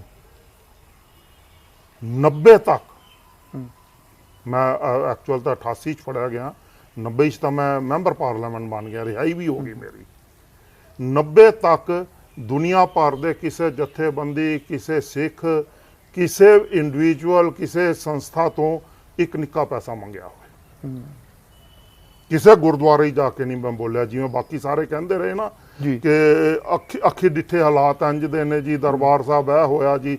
ਮੈਂ ਤਾਂ ਬਾਬਾ ਜਰਨੈਲ ਸਿੰਘ ਖਾਲਸਾ ਭਿੰਡਰਾਂ ਵਾਲਿਆਂ ਨਾਲ ਆਖਰੀ ਬੈਟਲ ਲੜੀ ਹੈ, ਮੈਂ ਤਾਂ ਕਿਸੇ ਨੂੰ ਨਹੀਂ ਕਿਹਾ। ਔਰ ਮੈਂ ਜਦ ਕਿ ਜਾਂਦਾ ਰਿਹਾ ਸਾਰੇ ਪਾਸੇ। ਮੈਂ ਨਾ ਇਹ ਕਮਾਈ ਦੇ ਸਾਧਨ ਨਹੀਂ ਹਨ, ਪਰ ਸਭ ਤੋਂ ਵੱਡੀ ਸਾਡੇ ਸੰਘਰਸ਼ ਦੀ ਮਾਰ ਹੀ ਆਈ ਪਈ ਆ ਸਾਨੂੰ। ਸੰਘਰਸ਼ ਜਦੋਂ ਫੇਰ ਤੁਸੀਂ ਹੀ ਇਸੇ ਰੂਪੋਸ਼ ਗੱਲ ਹੋਗੇ, ਤੇ ਹੋਇਆ। ਜਦੋਂ ਰੂਪੋਸ਼ ਹੋਗੇ ਫਿਰ ਰੂਪੋਸ਼ ਹੋਣ ਤੋਂ ਰੂਪੋਸ਼ ਤਾਂ ਮੈਂ ਜਦੋਂ ਬਾਹਰ ਆਇਆ ਉਦੋਂ ਤੋਂ ਹੀ ਰੂਪੋਸ਼ ਚੱਲ ਰਿਹਾ ਜੀ ਮੈਂ, ਠੀਕ ਆ ਨਾ ਜੀ। ਮੈਂ ਜ਼ਿਆਦਾਤਰ ਮੁਹਾਲੀ ਚ ਰਿਹਾ ਔਰ ਜ਼ਿਆਦਾਤਰ SYL ਦਾ ਕੰਟਰੈਕਟ ਮੇਰੇ ਕੋਲ ਸੀ ਜੀ। ਚੁੰਨੀ ਤੋਂ ਲੈ ਕੇ ਇਹ ਰਾਜਪੁਰਾ ਤੱਕ ਦੀਆਂ ਛੋਟੀਆਂ ਬੈਡਾਂ ਮੈਂ ਸਰਦਾਰ ਸੁਖਦੇਵ ਸਿੰਘ ਬੱਬਰ ਨੂੰ ਹੀ ਮੈਂ ਠੇਕੇਦਾਰ ਬਣਵਾਇਆ ਜੀ। ਅੱਜ ਤੁਹਾਨੂੰ ਦੱਸ ਰਿਹਾ ਜੀ ਮੈਂ, ਅੱਗੇ ਜ਼ਿਕਰ ਨਹੀਂ ਕਦੀ ਅੱਗੇ ਕੀਤਾ। ਕਦੇ ਜ਼ਿਕਰ ਨਹੀਂ ਕੀਤਾ ਜੀ ਮੈਂ ਜ਼ਿੰਦਗੀ 'ਚ। ਮੈਂ ਕਿਹਾ ਆਪਾਂ ਕਾਹਨੂੰ ਐਵੇਂ ਭੱਜੀ ਫਿਰਦੇ ਆ, ਆਪਾਂ ਸਰਕਾਰੀ ਠੇਕੇਦਾਰ ਬਣੀਏ, ਸਰਕਾਰ ਤੋਂ ਪੈਸਾ ਕਮਾਈਏ, ਸਰਕਾਰ ਦੇ ਸਾਧਨ ਵਰਤੀਏ। ਤੇ ਅਪਿੰਦਰਪਾਲ ਆਪਣਾ ਸਿੰਘ ਸੰਘਰਸ਼ ਰਗਵੀਰ ਸਿੰਘ ਦੇ ਨਾਮ ਤੇ ਇਹ ਕੰਟਰੈਕਟ ਦਿੰਦਾ ਰਿਹਾ। ਲੈਂਦਾ ਰਿਹਾ ਜੀ। ਇਹ ਕਲਾਸ 1 ਦਾ ਠੇਕੇਦਾਰ ਸੀ, ਮੈਂ ਰਜਿਸਟਰਡ ਠੇਕੇਦਾਰ ਸੀ, ਠੀਕ ਆ ਜੀ। ਚਲੋ ਉਹ ਗੱਲਾਂ ਦੂਸਰੇ ਪਾਸੇ ਜਾਂਦੀਆਂ ਨੇ, ਆਪਾਂ ਕਿਤਾਬ ਵਾਲੇ ਭੇਤ ਤੇ ਆ ਜਾਈਏ ਜੀ। ਜਨਰਲ ਸ਼ਬੇਕ ਸਿੰਘ ਜੀ ਨੇ ਇੱਕ ਗੱਲ ਮੈਨੂੰ ਬੜੇ ਅੱਛੇ ਤਰੀਕੇ ਨਾਲ ਸਮਝਾਈ ਸੀ, ਕਿਉਂਕਿ ਇੱਕ ਸਾਡਾ ਹਾਰਡ ਕੋਰ ਸੈਕਸ਼ਨ ਸੀ, ਇੱਕ ਤਾਂ ਸਾਡਾ ਸਾਫਟ ਕੋਰ ਸੀ, ਸਾਹਮਣੇ ਬਿਆਨਬਾਜ਼ੀਆਂ ਕਰਦਾ ਰਹਿੰਦਾ ਸੀ, ਇੱਕ ਸਾਡਾ ਹਾਰਡ ਕੋਰ ਸੈਕਸ਼ਨ ਸੀ, 10 ਉਹਦੇ ਹੀ ਸੀ। ਜਨਰਲ ਸ਼ਬੇਕ ਸਿੰਘ ਨੇ ਬੜੀ ਅੱਛੀ ਗੱਲ ਸਮਝਾਈ ਸੀ ਕਿ ਫੋਟੋਆਂ ਦੇ ਲਾਲਚ 'ਚ ਨਾ ਪਈ, ਪ੍ਰਚਾਰ ਦੇ ਲਾਲਚ 'ਚ ਨਾ ਪਈ। ਜੇ ਗੁਰੀਲਾ ਜੰਗ ਲੜਨੀ ਹੈ ਤੇ ਉਹਦੇ ਢੰਗ ਤਰੀਕੇ ਐ ਨੇ, ਕਿਤੇ ਤੇਰੀ ਸ਼ਨਾਖਤ ਨਹੀਂ ਹੋਣੀ ਚਾਹੀਦੀ। ਤੇ ਇੱਕੋ ਇੱਕ ਇਸ ਸੰਘਰਸ਼ 'ਚ ਵਿਅਕਤੀਆਂ ਜਿਹਦੀ ਸਰਕਾਰ ਕੋਲ ਕੋਈ ਸ਼ਨਾਖਤ ਨਹੀਂ ਸੀ, ਸਿਵਾਏ ਸ਼ਨਾਖਤ ਤੋਂ ਕਿ ਜੀ ਉਹ ਇੰਜ ਦਾ ਦਿਖਦਾ, ਜਿਹਦੇ ਤੋਂ ਇੰਟਰੋਗੇਸ਼ਨ ਕਰਨੀ, ਜੀ ਅੱਜ ਕੱਲ੍ਹ ਉਹ ਇੰਜ ਦੇ ਕੱਪੜੇ ਪਾਉਂਦਾ, ਜੀ ਅੱਜ ਕੱਲ੍ਹ ਉਹ ਇੰਜ ਦੇ ਪਾਉਂਦਾ। ਤੇ ਮੈਂ ਕਿਸੇ ਕੋਲ ਨਹੀਂ ਸੀ, ਅਸਲ ਕਿਸੇ ਕੋਲ ਵੀ ਨਹੀਂ ਸੀ ਜੀ, ਕਿਸੇ ਕੋਲ ਮੇਰੀ ਕੋਈ ਫੋਟੋ ਨਹੀਂ ਸੀ ਜੀ ਸਰਕਾਰ ਕੋਲ। ਜਿਸ ਵੇਲੇ ਮੈਨੂੰ ਪ੍ਰੋਕਲੇਮ ਅਫੈਂਡਰ ਇਹਨਾਂ ਨੇ ਡਿਕਲੇਅਰ ਕੀਤਾ 55 ਲੱਖ ਦਾ ਜਿਉਂਦਾ ਜਾਂ ਮੁਰਦਾ ਇਨਾਮ, Hindustan Times of India, Delhi ਦੀਆਂ, ਪੰਜਾਬ ਦੀਆਂ ਸਾਰੀਆਂ ਅਖਬਾਰਾਂ ਵਿੱਚ, ਈਵਨ ਆਪਣਾ ਇੰਡੀਆ ਟੂਡੇ ਮੈਗਜ਼ੀਨ ਤੱਕ ਵਿੱਚ ਵੀ ਉਹ ਐਡ ਨਿਕਲੀ ਹੈ ਤੇ ਮੇਰੀ ਫੋਟੋ ਵਾਲੀ ਥਾਂ ਖਾਲੀ ਸੀ ਜੀ, ਵੀ 55 ਲੱਖ ਦਾ ਇਨਾਮ। ਹਾਂ ਇਨਾਮ, ਤੇ ਇਹ ਬੰਦਾ ਇੰਜ ਦਾ ਦਿਖਦਾ, ਡਿਸਕ੍ਰਿਪਸ਼ਨ ਦਿੱਤੀ ਉਹਨਾਂ ਨੇ, ਠੀਕ ਹੈ ਨਾ ਜੀ। ਉਸ ਦਾ ਫਾਇਦਾ ਜਿਹਦਾ ਮੈਂ ਤੁਹਾਨੂੰ ਹੁਣ ਪਹਿਲਾਂ ਵਾਲੀ ਜ਼ਿਕਰ ਕਰ ਰਿਹਾ, ਕਲਿਆਣ ਰੁਦਰਾ ਚਾਹੁੰਦਾ ਸੀ ਕਿ ਫੈਡਰੇਸ਼ਨ ਦੇ, ਕਿਉਂਕਿ ਜੇਲ੍ਹ ਵਿੱਚ ਜਿਹੜੇ ਬੰਦੇ ਚਲੇ ਗਏ ਸੀ ਉਹਨਾਂ ਦੇ ਸਾਰੇ ਵਿਊ ਉਹਨਾਂ ਨੂੰ ਪਤਾ ਚੱਲ ਗਏ ਸੀ। ਮੈਂ ਹੁਣ ਕਿਸੇ ਬਾਰੇ ਕੁਝ ਨਹੀਂ ਕਹਿੰਦਾ ਕਿਉਂਕਿ ਹਰ ਚੀਜ਼ ਸਾਹਮਣੇ ਆ ਚੁੱਕੀ ਆ ਕੌਮ ਦੇ, ਕੌਮ ਸਮਝੇ ਜਾਂ ਨਾ ਸਮਝੇ ਜੀ। ਕਲਿਆਣ ਰੁਦਰੇ ਨੇ ਇਹਦੀ ਡਿਊਟੀ ਲਾਈ, ਫਿਰ ਸਿੱਧ ਟੀਮ ਦੀ ਡਿਊਟੀ ਲਾਈ ਕਿ ਜਦ ਤੱਕ ਉਹ ਨਹੀਂ ਫੜਿਆ ਜਾਂਦਾ ਉਦੋਂ ਤੱਕ ਮੂਵਮੈਂਟ ਸਾਇਲੈਂਟ ਨਹੀਂ ਹੋ ਸਕਦੀ, ਉਹਦੇ ਤੱਕ ਅਪਰੋਚ ਕਰੋ। ਦਮਦਮੀ ਟਕਸਾਲ ਦੇ ਬੰਦਿਆਂ ਨੇ ਔਰ ਰੋਡੇ ਪਰਿਵਾਰ ਨੇ ਕਲਿਆਣ ਰੁਦਰੇ ਨੂੰ ਕਿਹਾ ਉਹਨੂੰ ਤਾਂ ਅਸੀਂ ਪਾ ਦਾਂਗੇ ਜੀ ਤੁਹਾਡੇ ਨਾਲ, ਅੱਛਾ। ਉਹ ਸਾਡੇ ਸੰਪਰਕ ਵਿੱਚ ਆ, ਜਦ ਕਿ ਮੇਰਾ ਇਹਨਾਂ ਨਾਲ ਟੋਟਲ ਸੰਪਰਕ ਨਹੀਂ ਸੀ ਜੀ ਕਿਸੇ ਵੀ ਲੈਵਲ ਤੇ, ਕਿਉਂਕਿ ਦਮਦਮੀ ਟਕਸਾਲ ਤੇ ਰੋਡੇ ਪਰਿਵਾਰ ਨੂੰ ਮੈਂ ਉਸ ਵੇਲੇ ਤੋਂ ਹੀ ਸਪਸ਼ਟ ਹੋ ਗਿਆ ਸੀ। ਔਰ ਬਾਬਾ ਜਰਨੈਲ ਸਿੰਘ ਖਾਲਸਾ ਭਿੰਡਰਾਂ ਨੇ ਵੀ ਆਦੇਸ਼ ਕਰ ਦਿੱਤਾ ਸੀ ਕਿ ਇਹਨਾਂ ਦੇ ਸੰਪਰਕ ਵਿੱਚ ਨਹੀਂ ਜਾਣਾ ਕਦੇ ਵੀ। ਆਖਰੀ ਲਫ਼ਜ਼ ਉਹਨਾਂ ਨੇ ਮੈਨੂੰ ਕਹੇ, ਬਾਬਾ ਜਰਨੈਲ ਸਿੰਘ ਜੀ ਨੇ ਤੁਹਾਨੂੰ ਕਿਹਾ? ਬਿਲਕੁਲ ਕਿਹਾ। ਉਹ ਕਿਸ ਕਰਕੇ ਕਿਹਾ ਕਦੇ ਫੇਰ ਇੱਕ ਵੱਖਰੀ ਇੰਟਰਵਿਊ ਆਪਾਂ ਉਹਨਾਂ ਇਸ਼ੂ ਤੇ ਕਰ ਲਾਂਗੇ, ਬਕਾਇਦਾ ਉਹਨਾਂ ਨੇ ਕਿਹਾ। ਇਹਨਾਂ ਨੇ ਕਿਹਾ ਕਿ ਜੀ ਤੁਸੀਂ ਸਾਡੇ ਨਾਲ ਗੱਲ ਕਰੋ, ਉਹਨੂੰ ਤਾਂ ਅਸੀਂ ਆਪਣੇ ਨਾਲ ਲਾਵਾਂਗੇ, ਉਹ ਤੇ ਸਾਡੇ ਨਾਲ ਸਹਿਮਤ ਆ, ਠੀਕ ਆ ਜੀ। ਇਹਨਾਂ ਨੇ ਕਿਹਾ ਠੀਕ ਆ ਜੀ ਮਿਲਵਾਓ। ਇਹਨਾਂ ਨੇ ਕਿਹਾ ਜੀ ਉਹ ਕਹਿੰਦਾ ਮੈਂ ਕਿਸੇ ਖੁਫੀਆ ਜਾਸੂਸ ਨੂੰ ਨਹੀਂ ਮਿਲਣਾ, ਪੋਲੀਟੀਕਲ ਬੰਦਾ ਕੋਈ ਭੇਜੋ। ਕਲਿਆਣ ਰੁਦਰਾ ਤੇ ਭਾਰਤ ਸਰਕਾਰ ਨੇ ਅਜੀਤ ਸਿੰਘ ਸਰਹੱਦੀ, ਅਜੀਤ ਸਿੰਘ ਸੀ ਕਿ ਕੋਈ ਬਠਿੰਡੇ ਦਾ ਸਰਹੱਦੀ ਸੀ, ਉਸ ਦੀ ਡਿਊਟੀ ਲਾਈ ਕਿ ਬਈ ਤੁਸੀਂ ਮਿਲੋ ਉਹਨੂੰ ਜਾ ਕੇ। ਇਹਨਾਂ ਨੇ ਜੀ ਸਰਦਾਰ ਸਿਮਰਨਜੀਤ ਸਿੰਘ ਮਾਨ ਦੇ ਭਤੀਜੇ ਸੁਖਤਾਰ ਸਿੰਘ ਨੂੰ, ਜਿਹੜਾ ਕਿ ਉਹਦਾ PA ਵੀ ਸੀ ਜਿਸ ਵੇਲੇ ਆ ਬੰਬੇ ਵਿੱਚ DIG ਸੀ, ਉਹਨੂੰ, ਉਹਦੀ ਕੱਦ ਕਾਠੀ ਮੇਰੇ ਵਰਗੀ ਸੀ ਜੀ, ਪਤਲਾ ਦੁਬਲਾ ਮੇਰੇ ਵਰਗਾ ਸੀ ਉਦੋਂ। ਉਹਨੂੰ ਉਹਨਾਂ ਨੇ ਤਿੰਦਰਪਾਲ ਸਿੰਘ ਬਣਾ ਕੇ ਬਠਿੰਡੇ ਉਹਦੇ ਨਾਲ ਮਿਲਵਾਇਆ ਕਿ ਜੀ ਆ ਲਓ ਤਿੰਦਰ। ਕਿਹਦੇ ਨਾਲ? ਸੁਰਤਾਜ ਸਿੰਘ ਨਾਲ, ਜਿਹੜਾ ਕਿ ਸਿਮਰਨਜੀਤ ਸਿੰਘ ਮਾਨ ਦਾ ਭਤੀਜਾ ਸੀ। ਠੀਕ ਹੈ ਜੀ, ਕਿਉਂਕਿ ਮਾਨ ਅੰਦਰੋਂ ਬੈਠ ਕੇ ਸਾਰੀ ਗੇਮ ਖੇਡ ਰਿਹਾ ਸੀ। ਅੱਛਾ, ਇਹ ਸਾਰੇ ਇਕੱਠੇ ਸੀ ਜੀ। ਦਮਦਮੀ ਟਕਸਾਲ, ਰੋਡੇ ਪਰਿਵਾਰ, ਜਸਵੀਰ ਸਿੰਘ ਰੋਡੇ, ਸਿਮਰਨਜੀਤ ਸਿੰਘ ਮਾਨ, ਇਹ ਸਾਰੇ ਇਕੱਠੇ ਸੀ ਜੀ। ਠੀਕ ਆ ਨਾ ਜੀ, ਕਿਉਂਕਿ ਸਿਮਰਨਜੀਤ ਸਿੰਘ ਮਾਨ ਨੂੰ ਵੀ ਪਟਨਾ ਜੇਲ੍ਹ ਵਿੱਚ ਕਿਹਾ ਬਈ ਅਤਿੰਦਰਪਾਲ, ਉਹ ਕਹਿੰਦਾ ਯਾਰ ਮੇਰੇ ਸੰਪਰਕ ਵਿੱਚ ਹੀ ਨਹੀਂ ਹੈਗਾ, ਕਹਿੰਦਾ ਜੀ ਜਦ ਤੱਕ ਉਹ ਨਹੀਂ ਮਿਲਦਾ ਅਸੀਂ ਗੱਲ ਨਹੀਂ ਕਰਾਂਗੇ। ਉਹਨਾਂ ਦੀ ਵੀ ਡੈਡਲਾਕ ਆਇਆ ਸੀ, ਸਾਰਿਆਂ ਦੀ ਡੈਡਲਾਕ ਅਤਿੰਦਰਪਾਲ ਸਿੰਘ ਬਣ ਗਈ। ਇਹਨਾਂ ਨੇ ਇੱਕ ਫੇਕ ਅਤਿੰਦਰਪਾਲ ਸਿੰਘ ਸਾਹਮਣੇ ਲਿਆਂਦਾ। ਇਹ ਵੀ ਇੱਕ ਸਿੱਖ ਕੌਮ ਦਾ ਬੜਾ ਵੱਡਾ ਦੁਖਾਂਤ ਹੈ। ਔਰ ਇਸ ਗੱਲ ਨੂੰ ਕ੍ਰਿਸ਼ਨ ਮਲੋਇਧਰ ਨੇ ਆਪਣੀ ਕਿਤਾਬ ਵਿੱਚ ਲਿਖਿਆ ਕਿ ਮੈਂ ਅਤਿੰਦਰਪਾਲ ਸਿੰਘ ਨੂੰ ਅਜੀਤ ਸਿੰਘ ਸਰਹੱਦੀ ਦੇ ਘਰੇ ਸਪੈਸ਼ਲ ਤੌਰ ਤੇ ਮਿਲਣ ਗਿਆ ਤੇ ਉਸ ਵੇਲੇ ਸਾਡੀਆਂ ਏਜੰਸੀਆਂ ਨੇ ਕੱਛਾਂ ਵਜਾਈਆਂ ਕਿ ਸਾਡੀ ਅਤਿੰਦਰਪਾਲ ਸਿੰਘ ਨਾਲ ਮੁਲਾਕਾਤ ਹੋ ਰਹੀ ਹੈ। ਇਹ ਕਵਲਿਨ ਨੇ ਲਿਖੀ। ਉਸ ਵਿੱਚ ਉਹਨੇ ਵੀ ਲਿਖਿਆ ਕਿ ਉਹਦੇ ਸਾਨੂੰ ਸਹਿਯੋਗ ਕੀਤਾ ਫੈਡਰੇਸ਼ਨ ਦੇ ਹਰਿੰਦਰ ਸਿੰਘ ਬਠਿੰਡੇ ਨੇ ਉਹਨੂੰ ਲੱਭਣ ਲਈ। ਜਦ ਕਿ ਅਤਿੰਦਰਪਾਲ ਸਿੰਘ ਰਘਬੀਰ ਸਿੰਘ ਦੇ ਨਾਂ ਤੇ ਵਿਚਰ ਰਿਹਾ ਤੇ ਜਿਸ ਵੇਲੇ ਦਾ ਉਹ ਜ਼ਿਕਰ ਕਰ ਰਿਹਾ ਉਹ 2 ਸਾਲ ਅਤਿੰਦਰਪਾਲ ਸਿੰਘ ਇੱਥੇ ਪੰਜਾਬ ਵਿੱਚ ਹੈ ਹੀ ਨਹੀਂ। ਇਹ ਆਨ ਰਿਕਾਰਡ ਗੱਲ ਆ। ਠੀਕ ਹੈ ਜੀ ਜੀ, ਚਲੋ ਇਹਨਾਂ ਇੱਕ ਝੂਠ ਹੈ ਜੀ ਇਸ ਕਿਤਾਬ ਦਾ। ਮੈਂ ਮਲੋਏ ਨੂੰ ਕਿਹਾ, ਮੈਂ ਕਿਹਾ ਯਾਰ ਆ ਕੀ ਬਕਵਾਸ ਕਹਿੰਦਾ, ਯਾਰ ਹੁਣ ਤਾਂ ਮੇਰੀ ਤੇ ਰੁਦਰਾ ਦੀ ਤੇ ਸਾਡੇ 8 ਅਫਸਰਾਂ ਦੀ ਨੌਕਰੀ ਦਾ ਸਵਾਲ ਆ, ਸੀ ਤਾਂ ਅਤਿੰਦਰਪਾਲ ਸਿੰਘ ਦੇ ਨਾਲ ਹੀ ਮਿਲੇ ਸੀ, ਅਸੀਂ ਨਹੀਂ ਪਿੱਛੇ ਹਟ ਸਕਦੇ ਹੁਣ। ਮੈਂ ਕਿਹਾ ਕਿਉਂ? ਕਹਿੰਦਾ ਜੀ ਅਸੀਂ ਤਾਂ ਪ੍ਰਾਈਮ ਮਿਨਿਸਟਰ ਤੱਕ ਉਹਨੂੰ ਮਿਲਵਾਤਾ, ਮਾਨ ਸਾਹਿਬ ਦੇ ਭਤੀਜੇ ਨੂੰ ਅਤਿੰਦਰਪਾਲ ਸਿੰਘ ਖਾਲਿਸਤਾਨੀ ਬਣਾ ਕੇ। ਤੇ ਅਤਿੰਦਰਪਾਲ ਸਿੰਘ ਨੂੰ ਇਸ ਗੱਲ ਦਾ ਕੋਈ ਪਤਾ ਨਹੀਂ? ਮੈਨੂੰ ਕੁਝ ਵੀ ਨਹੀਂ ਪਤਾ ਜੀ। ਨਾਲ ਗੁਰਜੀਤ ਸਿੰਘ ਗਿਆ, ਨਾਲ ਦਮਦਮੀ ਟਕਸਾਲ ਦਾ ਇੱਕ ਨੁਮਾਇੰਦਾ ਗਿਆ, ਨਾਲ ਰੋਡੇ ਪਰਿਵਾਰ ਦਾ ਇੱਕ ਨੁਮਾਇੰਦਾ ਗਿਆ, ਨਾਲ 5 ਖਾੜਕੂ ਗਏ ਮਿਲਣ। ਠੀਕ ਆ ਜੀ, ਕਹਿੰਦਾ ਜੇ ਹੁਣ ਮੈਂ ਲਿਖਦਾ ਤੇ ਸਾਡੀ ਤਾਂ ਸਾਰੀ ਸਟੋਰੀ ਖਤਮ ਹੋ ਜਾਂਦੀ ਹੈ, ਕੁਝ ਵੀ ਨਹੀਂ ਬਚਦਾ ਸਾਡੇ ਪੱਲੇ ਕਿ ਯਾਰ ਸਾਡੇ ਨਾਲ ਇੰਨਾ ਵੱਡਾ ਧੋਖਾ ਹੋ ਗਿਆ। ਜਦੋਂ ਮੈਂ ਫੜਿਆ ਗਿਆ ਉਸ ਤੋਂ ਬਾਅਦ ਤੁਹਾਡੀ ਗੱਲ ਨੂੰ ਸੱਚ ਮੰਨੀ ਹੈ ਕਿ ਜਿਹੜੀ ਖੁੱਲੇ ਭੇਦ ਵਿੱਚ ਲਿਖੀ ਹੋਈ ਉਹਨੂੰ ਸੱਚ ਮੰਨੀ ਹੈ? ਮੈਂ ਤਾਂ ਇਹ ਕਹਿੰਦਾ ਕਿ ਤੁਸੀਂ ਕ੍ਰਿਸ਼ਨ ਮਲੋਇਧਰ ਦਾ ਵੀ ਇੰਟਰਵਿਊ ਕਰੋ। ਜਿਉਂਦਾ ਦਿੱਲੀ ਰਹਿੰਦਾ, ਉਹਨੂੰ ਪੁੱਛੋ ਜੀ ਅਤਿੰਦਰਪਾਲ ਸਿੰਘ ਇਹ ਕਹਿ ਰਿਹਾ ਔਰ ਤੁਹਾਡਾ ਜ਼ਿਕਰ ਕਰਕੇ ਇਹ ਕਹਿ ਰਿਹਾ ਵੀ ਤੁਸੀਂ ਕਿਹਾ ਹੁਣ ਤਾਂ ਯਾਰ ਸਾਡੀ ਸਾਰੀ ਸਕੀਮ, ਸਾਡੀ ਸਾਰੀ ਨੌਕਰੀ, ਸਾਡੇ ਸਾਰਿਆਂ ਦਾ ਦਾਰੋਮਦਾਰ ਉਸ ਤੇ ਆ। ਜਿਵੇਂ ਹੁਣ ਤੁਸੀਂ ਇਹ ਗੱਲ ਕਹਿਤੀ ਵੀ ਇਹ ਮਲੋਇਧਰ ਨੇ ਗੱਲ ਇੰਨੀ ਗਲਤ ਲਿਖੀ ਹੈ, ਹੁਣ ਜਦੋਂ ਮੈਂ ਬਾਕੀਆਂ ਦੇ ਕੋਲ ਜਾਵਾਂਗਾ ਉਹਨਾਂ ਨੇ ਕਹਿਣਾ ਪ੍ਰੂਫ ਦੇਣੇ ਪੈਣੇ ਹੈ ਨਾ ਜੀ। ਅੱਛਾ, ਮੈਂ ਤੁਹਾਨੂੰ ਪ੍ਰੂਫ ਦੇ, ਮੇਰੇ ਤੋਂ ਪ੍ਰੂਫ ਮੰਗੋ, ਮੈਂ ਪ੍ਰੂਫ ਦਾਂਗਾ। ਪ੍ਰੂਫ ਕਿਵੇਂ ਦਾਂਗਾ? ਕਿਉਂਕਿ ਗੁਰਜੀਤ ਸਿੰਘ ਮੇਰੀ ਜਾਨ ਦਾ ਦੁਸ਼ਮਣ, ਜਿੰਨੇ ਮਰਜ਼ੀ ਖਾੜਕੂਆਂ ਨੂੰ, ਬਿੱਟੂ ਨੂੰ ਪੁੱਛ ਲਓ, ਮਾਨੋ ਚਾਲ ਦੇ ਬੰਦੇ ਜਿਉਂਦੇ ਜੇ ਉਹਨਾਂ ਨੂੰ ਪੁੱਛ ਲਓ, ਗੁਰਜੀਤ ਸਿੰਘ ਤਾਂ ਮੇਰੇ ਮਗਰ ਅਸਾਲਟ ਲੈ ਕੇ ਪਿਆ ਰਿਹਾ ਕਿ ਜਿੱਥੇ ਅਤਿੰਦਰਪਾਲ ਸਿੰਘ ਮਿਲੇ ਮੈਂ ਉਹਨੂੰ ਗੋਲੀ ਮਾਰਾਂ। ਗੁਰਜੀਤ ਸਿੰਘ ਕਿਹੜਾ? ਗੁਰਜੀਤ ਸਿੰਘ ਭਿੰਡਰਾਂ ਵਾਲਿਆਂ ਦਾ ਭਤੀਜ ਜਵਾਈ, ਜਿਨੇ ਆਲ ਇੰਡੀਆ ਸਿੱਖ ਸਟੂਡੈਂਟ ਫੈਡਰੇਸ਼ਨ ਦੀ ਆਪਣੇ ਆਪ ਹੀ ਬਾਗਡੋਰ ਸੰਭਾਲ ਲਈ ਕਿ ਮੈਂ ਪ੍ਰਧਾਨ ਬਣ ਗਿਆ ਜੀ। ਠੀਕ ਆ ਨਾ ਜੀ, ਰੋਡੇ ਪਰਿਵਾਰ ਵਿੱਚੋਂ ਜੀ, ਮੋਗੇ ਦਾ ਸੀ। ਠੀਕ ਹੈ, ਦਮਦਮੀ ਟਕਸਾਲ ਮੇਰੇ ਖੂਨ ਦੀ ਦੁਸ਼ਮਣ ਜੀ, ਰੋਡੇ ਪਰਿਵਾਰ ਮੇਰੇ ਖੂਨ ਦਾ ਦੁਸ਼ਮਣ ਜੀ, ਸਿਮਰਨਜੀਤ ਸਿੰਘ ਮਾਨ ਮੇਰੇ ਖੂਨ ਦਾ ਦੁਸ਼ਮਣ ਜੀ, ਔਰ ਇਹ ਸਾਰੇ ਹੀ ਅਤਿੰਦਰਪਾਲ ਸਿੰਘ ਨੂੰ ਪੇਸ਼ ਕਰ ਰਹੇ ਨੇ। ਸਬੂਤ ਤਾਂ ਆਪਣੇ ਆਪ ਸਾਹਮਣੇ ਹੈ। ਤੁਸੀਂ ਉਹਨਾਂ ਨੂੰ ਪੁੱਛੋ ਜੀ ਤੁਸੀਂ ਅਤਿੰਦਰਪਾਲ ਸਿੰਘ ਪੇਸ਼ ਕੀਤਾ, ਉਹ ਫਟ ਕਹਿਣ, ਕਿਉਂਕਿ ਅਸਲ ਗੱਲ ਹੈ ਜੇ ਇਹ ਬੋਲੀ ਤਾਂ ਸਾਰੇ ਜਾਣਦੇ ਨੇ। ਕ੍ਰਿਸ਼ਨ ਮਲੋਇਧਰ ਦੀ ਕਿਤਾਬ ਵਿੱਚ ਇੰਜ ਹੋਇਆ, ਇਹ ਲੀਡਰਾਂ ਚੋਂ ਪੜ੍ਹੀ ਕਿਸੇ ਨੇ ਵੀ ਨਹੀਂ ਜੇ ਸਿੱਖਾਂ ਚੋਂ। ਸਾਨੂੰ ਪੜ੍ਹਨ ਦਾ ਸ਼ੌਂਕ ਹੀ ਨਹੀਂ ਹੈਗਾ। ਅੱਛਾ, ਹਾਂ, ਇਹ ਤਾਂ ਇੱਕ ਹਥਿਆਰ ਬਣਾ ਲਿਆ ਇਹਨਾਂ ਨੇ ਕਿ ਅਤਿੰਦਰਪਾਲ ਸਿੰਘ ਦੇ ਖਿਲਾਫ ਯਾਰ ਸਾਡੇ ਕੋਲ ਕੋਈ ਸਬੂਤ ਨਹੀਂ ਹੈਗਾ, ਬਸ ਜਿੱਥੇ ਜਦੋਂ ਕੋਈ ਗੱਲ ਕਰਨੀ ਹੋਏ ਕਹਦੋ ਯਾਰ ਉਹਦਾ ਤੇ ਯਾਰ ਉਹਦੀ ਕਿਤਾਬ ਹੀ ਜ਼ਿਕਰ ਆਇਆ ਉਹ ਤਾਂ ਛੱਡੋ। ਤੇ ਪਰ ਇਹਦੇ ਵਿੱਚ ਮਲੋਇਧਰ ਇਹ ਵੀ ਲਿਖਦਾ ਕਿ ਮੈਂ ਮਿਲਿਆ ਵਾਂ ਤੁਹਾਡਾ ਜ਼ਿਕਰ ਕਰਕੇ। ਮੈਂ ਤੁਹਾਨੂੰ ਕਹਿ ਰਿਹਾ ਨਾ, ਉਹ ਲਿਖ ਰਿਹਾ ਕਿ ਮੈਂ ਬਠਿੰਡੇ ਵਿੱਚ ਮਿਲਿਆ ਉਸ ਨੂੰ। ਪਰ ਤੁਹਾਡੇ ਘਰ ਦੇ ਵਿੱਚ ਵੀ ਆਇਆ? ਨਹੀਂ, ਮੈਂ ਤੁਹਾਨੂੰ ਤਾਂ ਹੀ 2 ਐਪੀਸੋਡ, ਤੁਸੀਂ ਦੂਸਰੇ ਐਪੀਸੋਡ ਦੀ ਗੱਲ ਕਰ ਰਹੇ ਹੋ।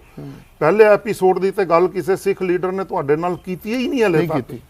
ਮੈਂ ਤਾਂ ਤੁਹਾਨੂੰ ਆਪਣਾ ਪਹਿਲਾ, ਕਿਉਂਕਿ ਮੈਂ ਸੱਚ ਬੋਲਣਾ ਜੀ, ਮੈਂ ਸੁਰਖਰੂ ਬੰਦਾ, ਮੈਂ ਕਿਉਂ ਝੂਠ ਬੋਲਣਾ ਕਿਸੇ ਵੀ ਗੱਲ ਤੇ। ਮੈਂ ਕਿਹੜਾ ਆਪਣੇ ਘਰ ਵਾਸਤੇ ਕੁਝ ਲੈ ਰਿਹਾ, ਜੀ ਮੈਂ ਤਾਂ ਪੰਥ ਵਾਸਤੇ ਜੀ ਰਿਹਾ ਜੀ, ਅੱਜ ਵੀ ਪੰਥ ਵਾਸਤੇ ਜੀ ਰਿਹਾ। ਠੀਕ ਆ ਨਾ ਜੀ। ਮੈਂ ਤਾਂ ਤੁਹਾਨੂੰ ਦੱਸ ਰਿਹਾ ਕਿ ਜਿਹੜੀ ਗੱਲ ਸਿੱਖ ਲੀਡਰਾਂ ਨੂੰ ਕਹਿਣੀ ਚਾਹੀਦੀ ਸੀ ਉਹ ਕਹਿੰਦੇ ਨਹੀਂ। ਉਹ ਇਹ ਕਹਿੰਦੇ ਨੇ ਜੀ, ਕ੍ਰਿਸ਼ਨ ਮਲੋਏ ਧਰ ਕਹਿੰਦਾ ਜੀ ਮੈਂ ਤੁਹਾਡੇ ਘਰ ਗਿਆ। ਬਿਲਕੁਲ ਆਇਆ ਮੇਰੇ ਘਰ, ਦਿੱਲੀ ਆਇਆ। ਹੁਣ ਦੂਸਰਾ ਐਪੀਸੋਡ ਜੇ ਮੈਂ ਤੁਹਾਨੂੰ ਤਾਂ ਹੀ ਕਿਹਾ ਕਿ ਮੇਰੀ ਇੰਟਰੋਗੇਸ਼ਨ ਦਾ ਉਹ ਕੋਈ ਜ਼ਿਕਰ ਨਹੀਂ ਕਰ ਰਿਹਾ ਜੀ।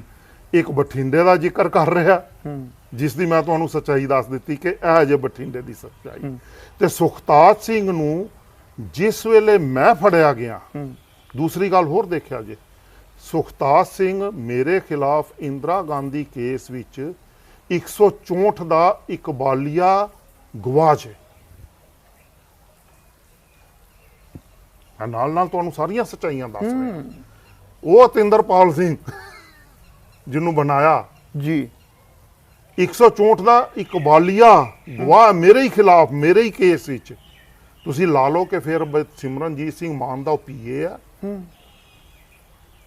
ਸਿਮਰਨਜੀਤ ਸਿੰਘ ਮਾਨ ਦਾ ਭਤੀਜਾ ਸਕਾ।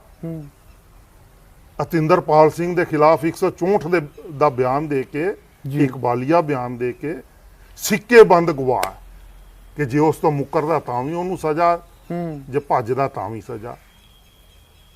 ਸਰਕਾਰਾਂ ਇੰਜ ਦੀਆਂ ਖੇਡਾਂ ਖੇਡਦੀਆਂ ਜੇ ਉਹਨਾਂ ਨੂੰ ਪਤਾ ਚੱਲ ਗਿਆ ਬਈ ਇਹਨੇ ਗੇਮ ਖੇਡੀ ਹੈ, ਸਿਮਰਨਜੀਤ ਸਿੰਘ ਮਾਨ ਨੇ ਗੇਮ ਖੇਡੀ ਹੈ, ਉਹਨਾਂ ਨੇ ਉਹਨੂੰ ਅੜਿੱਕੇ ਡਾਲਿਆ, ਪੈਸੇ ਦਿੱਤੇ, ਗਵਾਹ ਬਣ ਗਿਆ।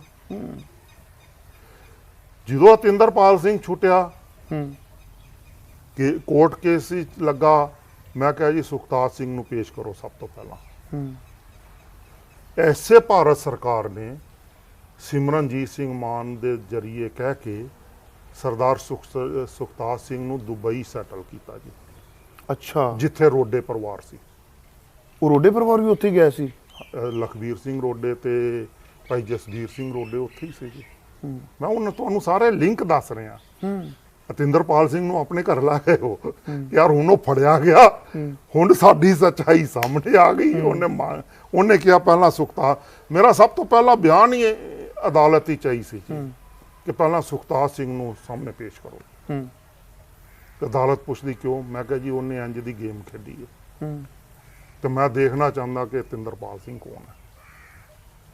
ਮੈਂ ਤਾਂ ਆਪਣੇ ਆਪ ਨੂੰ ਜੀ ਅਦਾਲਤਾਂ ਹੀ ਸੁਰਖਰੂ ਰੱਖਿਆ ਹੋਇਆ, ਮੇਰੇ ਆਨ ਰਿਕਾਰਡ ਨੇ ਸਾਰੇ ਪੇਪਰ।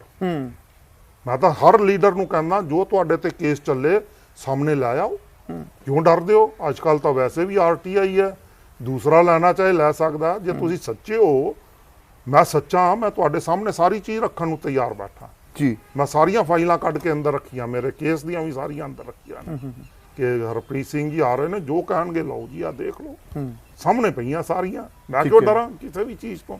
ਫਿਰ ਉਸ ਤੋਂ ਬਾਅਦ ਕੀ ਹੋਇਆ? ਉਹਨੂੰ ਕੱਢ ਦਿੱਤਾ ਜੀ ਤੇ ਕਹਿ ਦਿੱਤਾ ਜੀ ਸੁਖਤਾਜ ਸਿੰਘ ਦਾ ਵੇਅਰ ਅਬਾਊਟ ਸਾਨੂੰ ਪਤਾ ਹੀ ਨਹੀਂ। ਮੈਂ ਅਦਾਲਤ ਨੂੰ ਕਹਿ ਰਿਹਾ ਜੀ ਦੇਖੋ ਕਿੰਨਾ ਵੱਡਾ ਸਰਕਾਰ ਝੂਠ ਬੋਲ ਰਹੀ ਹੈ।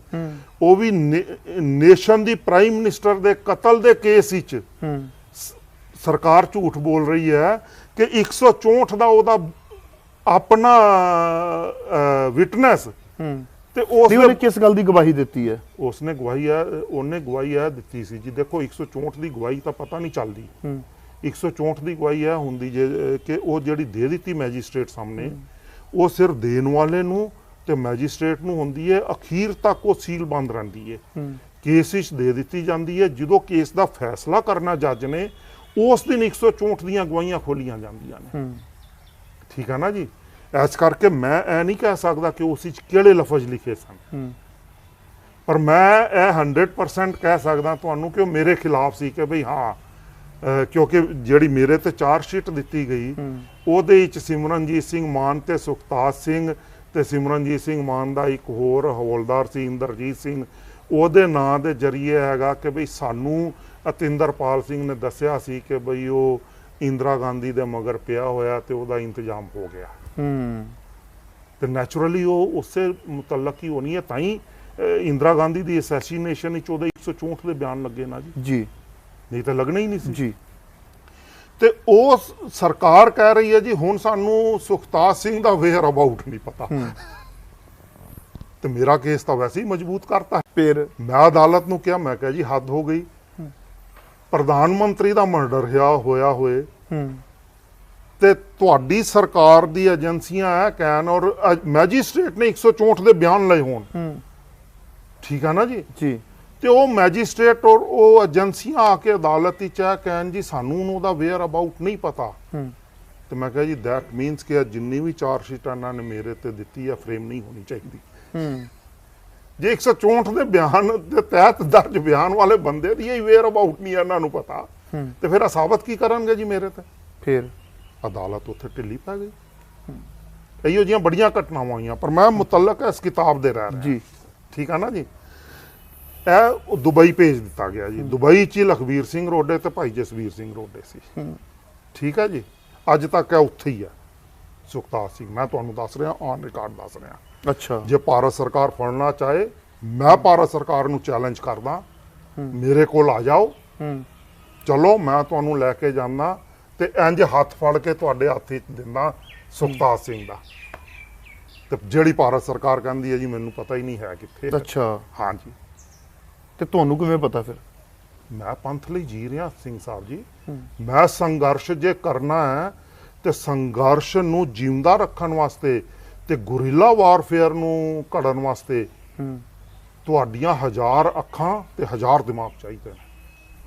ਉਸ ਤੋਂ ਬਗੈਰ ਤੁਸੀਂ ਗੁਰੀਲਾ ਵਾਰਫੇਅਰ ਨਹੀਂ ਲੜ ਸਕਦੇ। ਜੇ ਤੁਹਾਨੂੰ ਆਪਣੇ ਦੁਸ਼ਮਣਾਂ ਦਾ ਨਹੀਂ ਪਤਾ ਕਿ ਉਹ ਕਿੱਥੇ ਨੇ ਤੇ ਕਿਸ ਵੇਲੇ ਕੀ ਹਰਕਤ ਕਰ ਰਹੇ ਨੇ, ਫਿਰ ਤੁਸੀਂ ਜਿਉਂਦੇ ਹੀ ਨਹੀਂ ਰਹਿ ਸਕਦੇ। ਮਲੋਏ ਕ੍ਰਿਸ਼ਨਾ ਧਰ ਤੁਹਾਨੂੰ ਕਿੱਥੇ ਮਿਲਿਆ ਫਿਰ? ਦੁਬਾਰਾ ਮਲੋਏ ਕ੍ਰਿਸ਼ਨਾ ਧਰ ਮਿਲਿਆ ਜੀ ਮੈਨੂੰ ਮੈਂਬਰ ਪਾਰਲੀਮੈਂਟ ਬਣਨ ਤੋਂ ਬਾਅਦ, ਜਿਹੜੀ ਕਿਤਾਬ ਵਿੱਚ ਉਹਨੇ ਸਾਰਾ ਜ਼ਿਕਰ ਕੀਤਾ। ਮੈਂਬਰ ਪਾਰਲੀਮੈਂਟ ਕਿਹੜੀ ਪਾਰਟੀ ਵੱਲੋਂ ਬਣੇ ਤੁਸੀਂ? ਮੈਂ ਇੰਡੀਪੈਂਡੈਂਟ ਬਣਿਆ ਜੀ, ਆਜ਼ਾਦ ਤੌਰ ਤੇ। ਮੈਂ ਇੱਥੋਂ ਪਟਿਆਲਾ ਕੌਂਸਟੀਟੂਐਂਸੀ ਤੋਂ ਖੜਾ ਹੋਇਆ। ਮੇਰੇ ਖਿਲਾਫ ਸਿਮਰਨਜੀਤ ਸਿੰਘ ਮਾਨ ਨੇ ਟਿਕਟ ਦਿੱਤੀ ਸੀ ਆਪਣੇ ਜਨਰਲ ਸਕੱਤਰ ਚਰਨਜੀਤ ਸਿੰਘ ਵਾਲੀਆ ਨੂੰ, ਠੀਕ ਹੈ ਜੀ। ਦੂਜੇ ਬਡੂੰਗਰ ਸਾਹਿਬ ਸਮਾਜਵਾਦੀ ਪਾਰਟੀ ਵੱਲੋਂ ਖੜੇ ਸੀ, ਜਿਹੜੇ ਅੱਜ ਕੱਲ੍ਹ ਅਕਾਲੀ ਦਲ ਵਿੱਚ ਨੇ ਜੀ। ਬਲਵੰਤ ਸਿੰਘ ਰਾਮੂਵਾਲੀਆ ਅਕਾਲੀ ਦਲ ਬਰਨਾਲੇ ਵੱਲੋਂ ਖੜਾ ਸੀ, ਜਿਹੜਾ ਕਿ ਅੱਜ ਕੱਲ੍ਹ ਬਾਦਲ ਤੇ ਫਿਰ ਹੁਣ ਸਮਾਜਵਾਦੀ ਪਾਰਟੀ ਨਾਲ ਚਲਾ ਗਿਆ, ਠੀਕ ਹੈ ਜੀ। ਇਹ ਸਾਰੀਆਂ ਵਿਨੋਦ ਸ਼ਰਮਾ ਉਸ ਵੇਲੇ ਦੇ ਪ੍ਰੈਜ਼ੀਡੈਂਟ ਆਫ ਇੰਡੀਆ ਦਾ ਭਤੀਜ ਜਵਾਈ ਮੇਰੇ ਖਿਲਾਫ ਕੈਂਡੀਡੇਟ ਸੀ ਇੱਥੇ। ਇਹਨਾਂ ਸਾਰਿਆਂ ਦੀਆਂ ਜ਼ਮਾਨਤਾਂ ਰੱਦ ਹੋਈਆਂ। ਮੈਂ ਆਜ਼ਾਦ ਤੌਰ ਤੇ ਪਟਿਆਲੇ ਦੇ ਲੋਕਾਂ ਦੀ ਮਿਹਰਬਾਨੀ ਨਾਲ, ਪਟਿਆਲੇ ਦੇ ਲੋਕਾਂ ਵਿੱਚ ਅਖੀਰਲੇ 4 ਦਿਨਾਂ ਵਿੱਚ ਰੱਬ ਵਸਿਆ ਜੀ। ਨਾ ਉਹ ਮੈਨੂੰ ਜਾਣਦੇ ਸੀ, ਨਾ ਉਹ ਮੇਰੇ ਏਜੰਡੇ ਨੂੰ ਜਾਣਦੇ ਸੀ। ਉਹਨਾਂ ਦੇ ਅੰਦਰ ਆਤਮਾ ਵਿੱਚ ਰੱਬ ਵਸਿਆ ਜੀ। 4 ਦਿਨਾਂ ਵਿੱਚ ਸਾਰੀ ਫਿਜ਼ਾ ਬਦਲ ਗਈ। ਪਟਿਆਲੇ ਦੇ ਲੋਕਾਂ ਨੇ ਬੜੀ ਮਿਹਰਬਾਨੀ ਕੀਤੀ ਮੇਰੇ ਤੇ ਮੈਨੂੰ ਵੋਟਾਂ ਪਾ ਕੇ ਜਿਤਾ ਦਿੱਤਾ। ਮੈਂ ਅਕਾਲ ਪੁਰਖ ਦਾ ਸ਼ੁਕਰ ਕੀਤਾ। ਸਾਰਿਆਂ ਦੇ ਰਿਜ਼ਲਟ ਆ ਗਏ ਜੀ। ਮੇਰਾ ਰਿਜ਼ਲਟ 48 ਘੰਟੇ ਵਿਦ ਹੈਲਡ ਰੱਖਿਆ ਇਹਨਾਂ ਨੇ। ਦੇਖੋ 1 ਲੱਖ ਤੋਂ ਵੱਧ ਦੀ ਲੀਡ ਹੈਗੀ ਹੈ, ਤੇ ਸਰਕਾਰ ਰਿਜ਼ਲਟ ਵਿਦ ਹੈਲਡ ਐਸ ਕਰਕੇ ਰੱਖ ਰਹੀ ਹੈ ਜੀ। ਇਹ ਦੁਬਾਰਾ ਗਿਣਤੀ ਹੋ ਰਹੀ ਹੈ, 12 ਗਿਣਤੀ ਹੋ ਰਹੀ ਹੈ। ਹਾਂਜੀ, ਕਿ ਭਈ ਬਾਕੀ ਤਾਂ ਜਿੱਤ ਗਏ, ਬਿਮਲ ਖਾਲਸਾ ਜਿੱਤ ਗਈ, ਉਹਨਾਂ ਨੂੰ ਫਰਕ ਨਹੀਂ ਹੈ। ਸੁੱਚਾ ਸਿੰਘ ਮਲੋਆ ਜਿੱਤ ਗਿਆ, ਉਹਨਾਂ ਨੂੰ ਫਰਕ ਨਹੀਂ ਹੈ। ਰਾਜਦੇਵ ਸਿੰਘ ਜਿੱਤ ਗਿਆ, ਫਰਕ ਨਹੀਂ ਹੈ। ਮੰਡ ਜਿੱਤ ਗਿਆ, ਫਰਕ ਨਹੀਂ ਹੈ। ਸਿਮਰਨਜੀਤ ਸਿੰਘ ਮਾਨ ਜਿੱਤ ਗਿਆ, ਫਰਕ ਨਹੀਂ ਹੈ, ਕਿਉਂਕਿ ਉਹਨਾਂ ਨੂੰ ਪਤਾ ਤਾਂ ਸਾਰੇ ਸਾਡੀ ਝੋਲੀ 'ਚ ਪਏ ਹੋਏ ਨੇ। ਤੇ ਤੁਹਾਡੀ ਹੁਣ ਪੈਨਸ਼ਨ ਆ ਰਹੀ ਹੈ। ਇੰਦਰਪਾਲ ਸਿੰਘ ਕਿਉਂ ਜਿੱਤਿਆ? 48 ਘੰਟੇ ਇਹਨਾਂ ਨੇ ਰਿਜ਼ਲਟ ਮੇਰਾ ਵਿਦ ਹੈਲਡ ਰੱਖਿਆ ਜੀ। ਫਿਰ ਉਸ ਤੋਂ ਬਾਅਦ ਡਿਕਲੇਅਰ ਕੀਤਾ। ਕੋਈ ਮਜਬੂਰੀ ਹੈ ਇਹਨਾਂ ਨੂੰ ਕਰਨਾ ਪਿਆ। ਪੈਨਸ਼ਨ ਤੁਸੀਂ ਇੰਜ ਵਿੱਚੇ ਕਰੋਗੇ, ਅਸਲ ਗੱਲ ਛੁੱਟ ਜਾਏਗੀ। ਮੈਂ ਦੱਸ ਦਿੰਦਾ, ਬਿਲਕੁਲ ਮੈਨੂੰ ਪੈਨਸ਼ਨ ਆ ਰਹੀ ਹੈ ਜੀ। 20,000 ਪੈਨਸ਼ਨ ਮਿਲਦੀ ਹੈ, ਔਰ ਮੈਂ ਠੋਕ ਕੇ ਲੈਂਦਾ ਜੀ। ਮੈਂ ਕਿਉਂ ਨਾ ਲਵਾਂ? ਮੈਂ ਭਾਰਤ ਸਰਕਾਰ ਨੂੰ ਦੀ ਪਾਰਲੀਮੈਂਟ ਵਿੱਚ ਭਾਰਤ ਸਰਕਾਰ ਨੂੰ ਆਪਣੀਆਂ ਸਰਵਿਸਿਜ਼ ਦਿੱਤੀਆਂ ਨੇ, ਤੇ ਮੈਂ ਉਹ ਸਰਵਿਸਿਜ਼ ਦੀ ਪੈਨਸ਼ਨ ਲੈਂਦਾ ਜੀ। ਮੇਰੇ ਹੱਕਾਂ ਦੀ ਪੈਨਸ਼ਨ ਸਰਦਾਰ ਧਿਆਨ ਸਿੰਘ ਮੰਡ ਲੈਂਦਾ। ਜਿੰਨੀ ਪੈਨਸ਼ਨ ਉਹਨੂੰ ਮਿਲਦੀ ਹੈ ਧਿਆਨ ਸਿੰਘ ਮੰਡ ਨੂੰ, ਓਨੀ ਪੈਨਸ਼ਨ ਮੈਨੂੰ ਮਿਲਦੀ ਹੈ। ਤੇ ਜਿੰਨੀ ਪੈਨਸ਼ਨ ਸਰਦਾਰ ਸਿਮਰਨਜੀਤ ਸਿੰਘ ਮਾਨ ਨੂੰ ਮਿਲਦੀ ਹੈ, ਉਸ ਤੋਂ ਘੱਟ ਪੈਨਸ਼ਨ ਮੈਨੂੰ ਤੇ ਧਿਆਨ ਸਿੰਘ ਮੰਡ ਨੂੰ ਮਿਲਦੀ ਹੈ। ਮਾਨ ਨੂੰ ਵੱਧ ਨਹੀਂ, ਇਹਨਾਂ ਨੇ ਤਾਂ ਸਹੁੰ ਹੀ ਨਹੀਂ ਚੱਕੀ। ਇਹੀ ਤਾਂ ਅਸਲ, ਤਾਂ ਹੀ ਤਾਂ ਮੈਂ ਤੁਹਾਨੂੰ ਕਹਿ ਰਿਹਾ, ਕ੍ਰਿਸ਼ਨ ਮਲੋਏ ਧਰ ਦੀ ਕਿਤਾਬ ਦੀਆਂ ਇਹੀ ਤਾਂ ਸੱਚਾਈਆਂ ਜੇ। ਇਹਨਾਂ ਨੇ ਸਹੁੰ ਨਹੀਂ ਚੱਕੀ। ਇਹਨਾਂ ਦੀ ਸਿਮਰਨਜੀਤ ਸਿੰਘ ਮਾਨ ਔਰ ਧਿਆਨ ਸਿੰਘ ਮੰਡ ਕਹਿੰਦਾ ਅਸੀਂ ਅਸਤੀਫੇ ਦੇਤੇ। ਜਿਹੜੇ ਬੰਦਿਆਂ ਨੇ ਅਸਤੀਫੇ ਦੇਤੇ, RTI ਪਾ ਕੇ ਪੁੱਛੋ, ਉਹਨਾਂ ਨੂੰ ਪੁੱਛੋਗੇ, ਉਹ ਤਾਂ ਮਹਾ ਮੱਕਾਰ ਨੇ ਜੀ, ਮਹਾ ਝੂਠੇ ਬੰਦੇ ਨੇ ਆ ਲੋਕ, ਸਿੱਖ ਕੌਮ ਦੇ।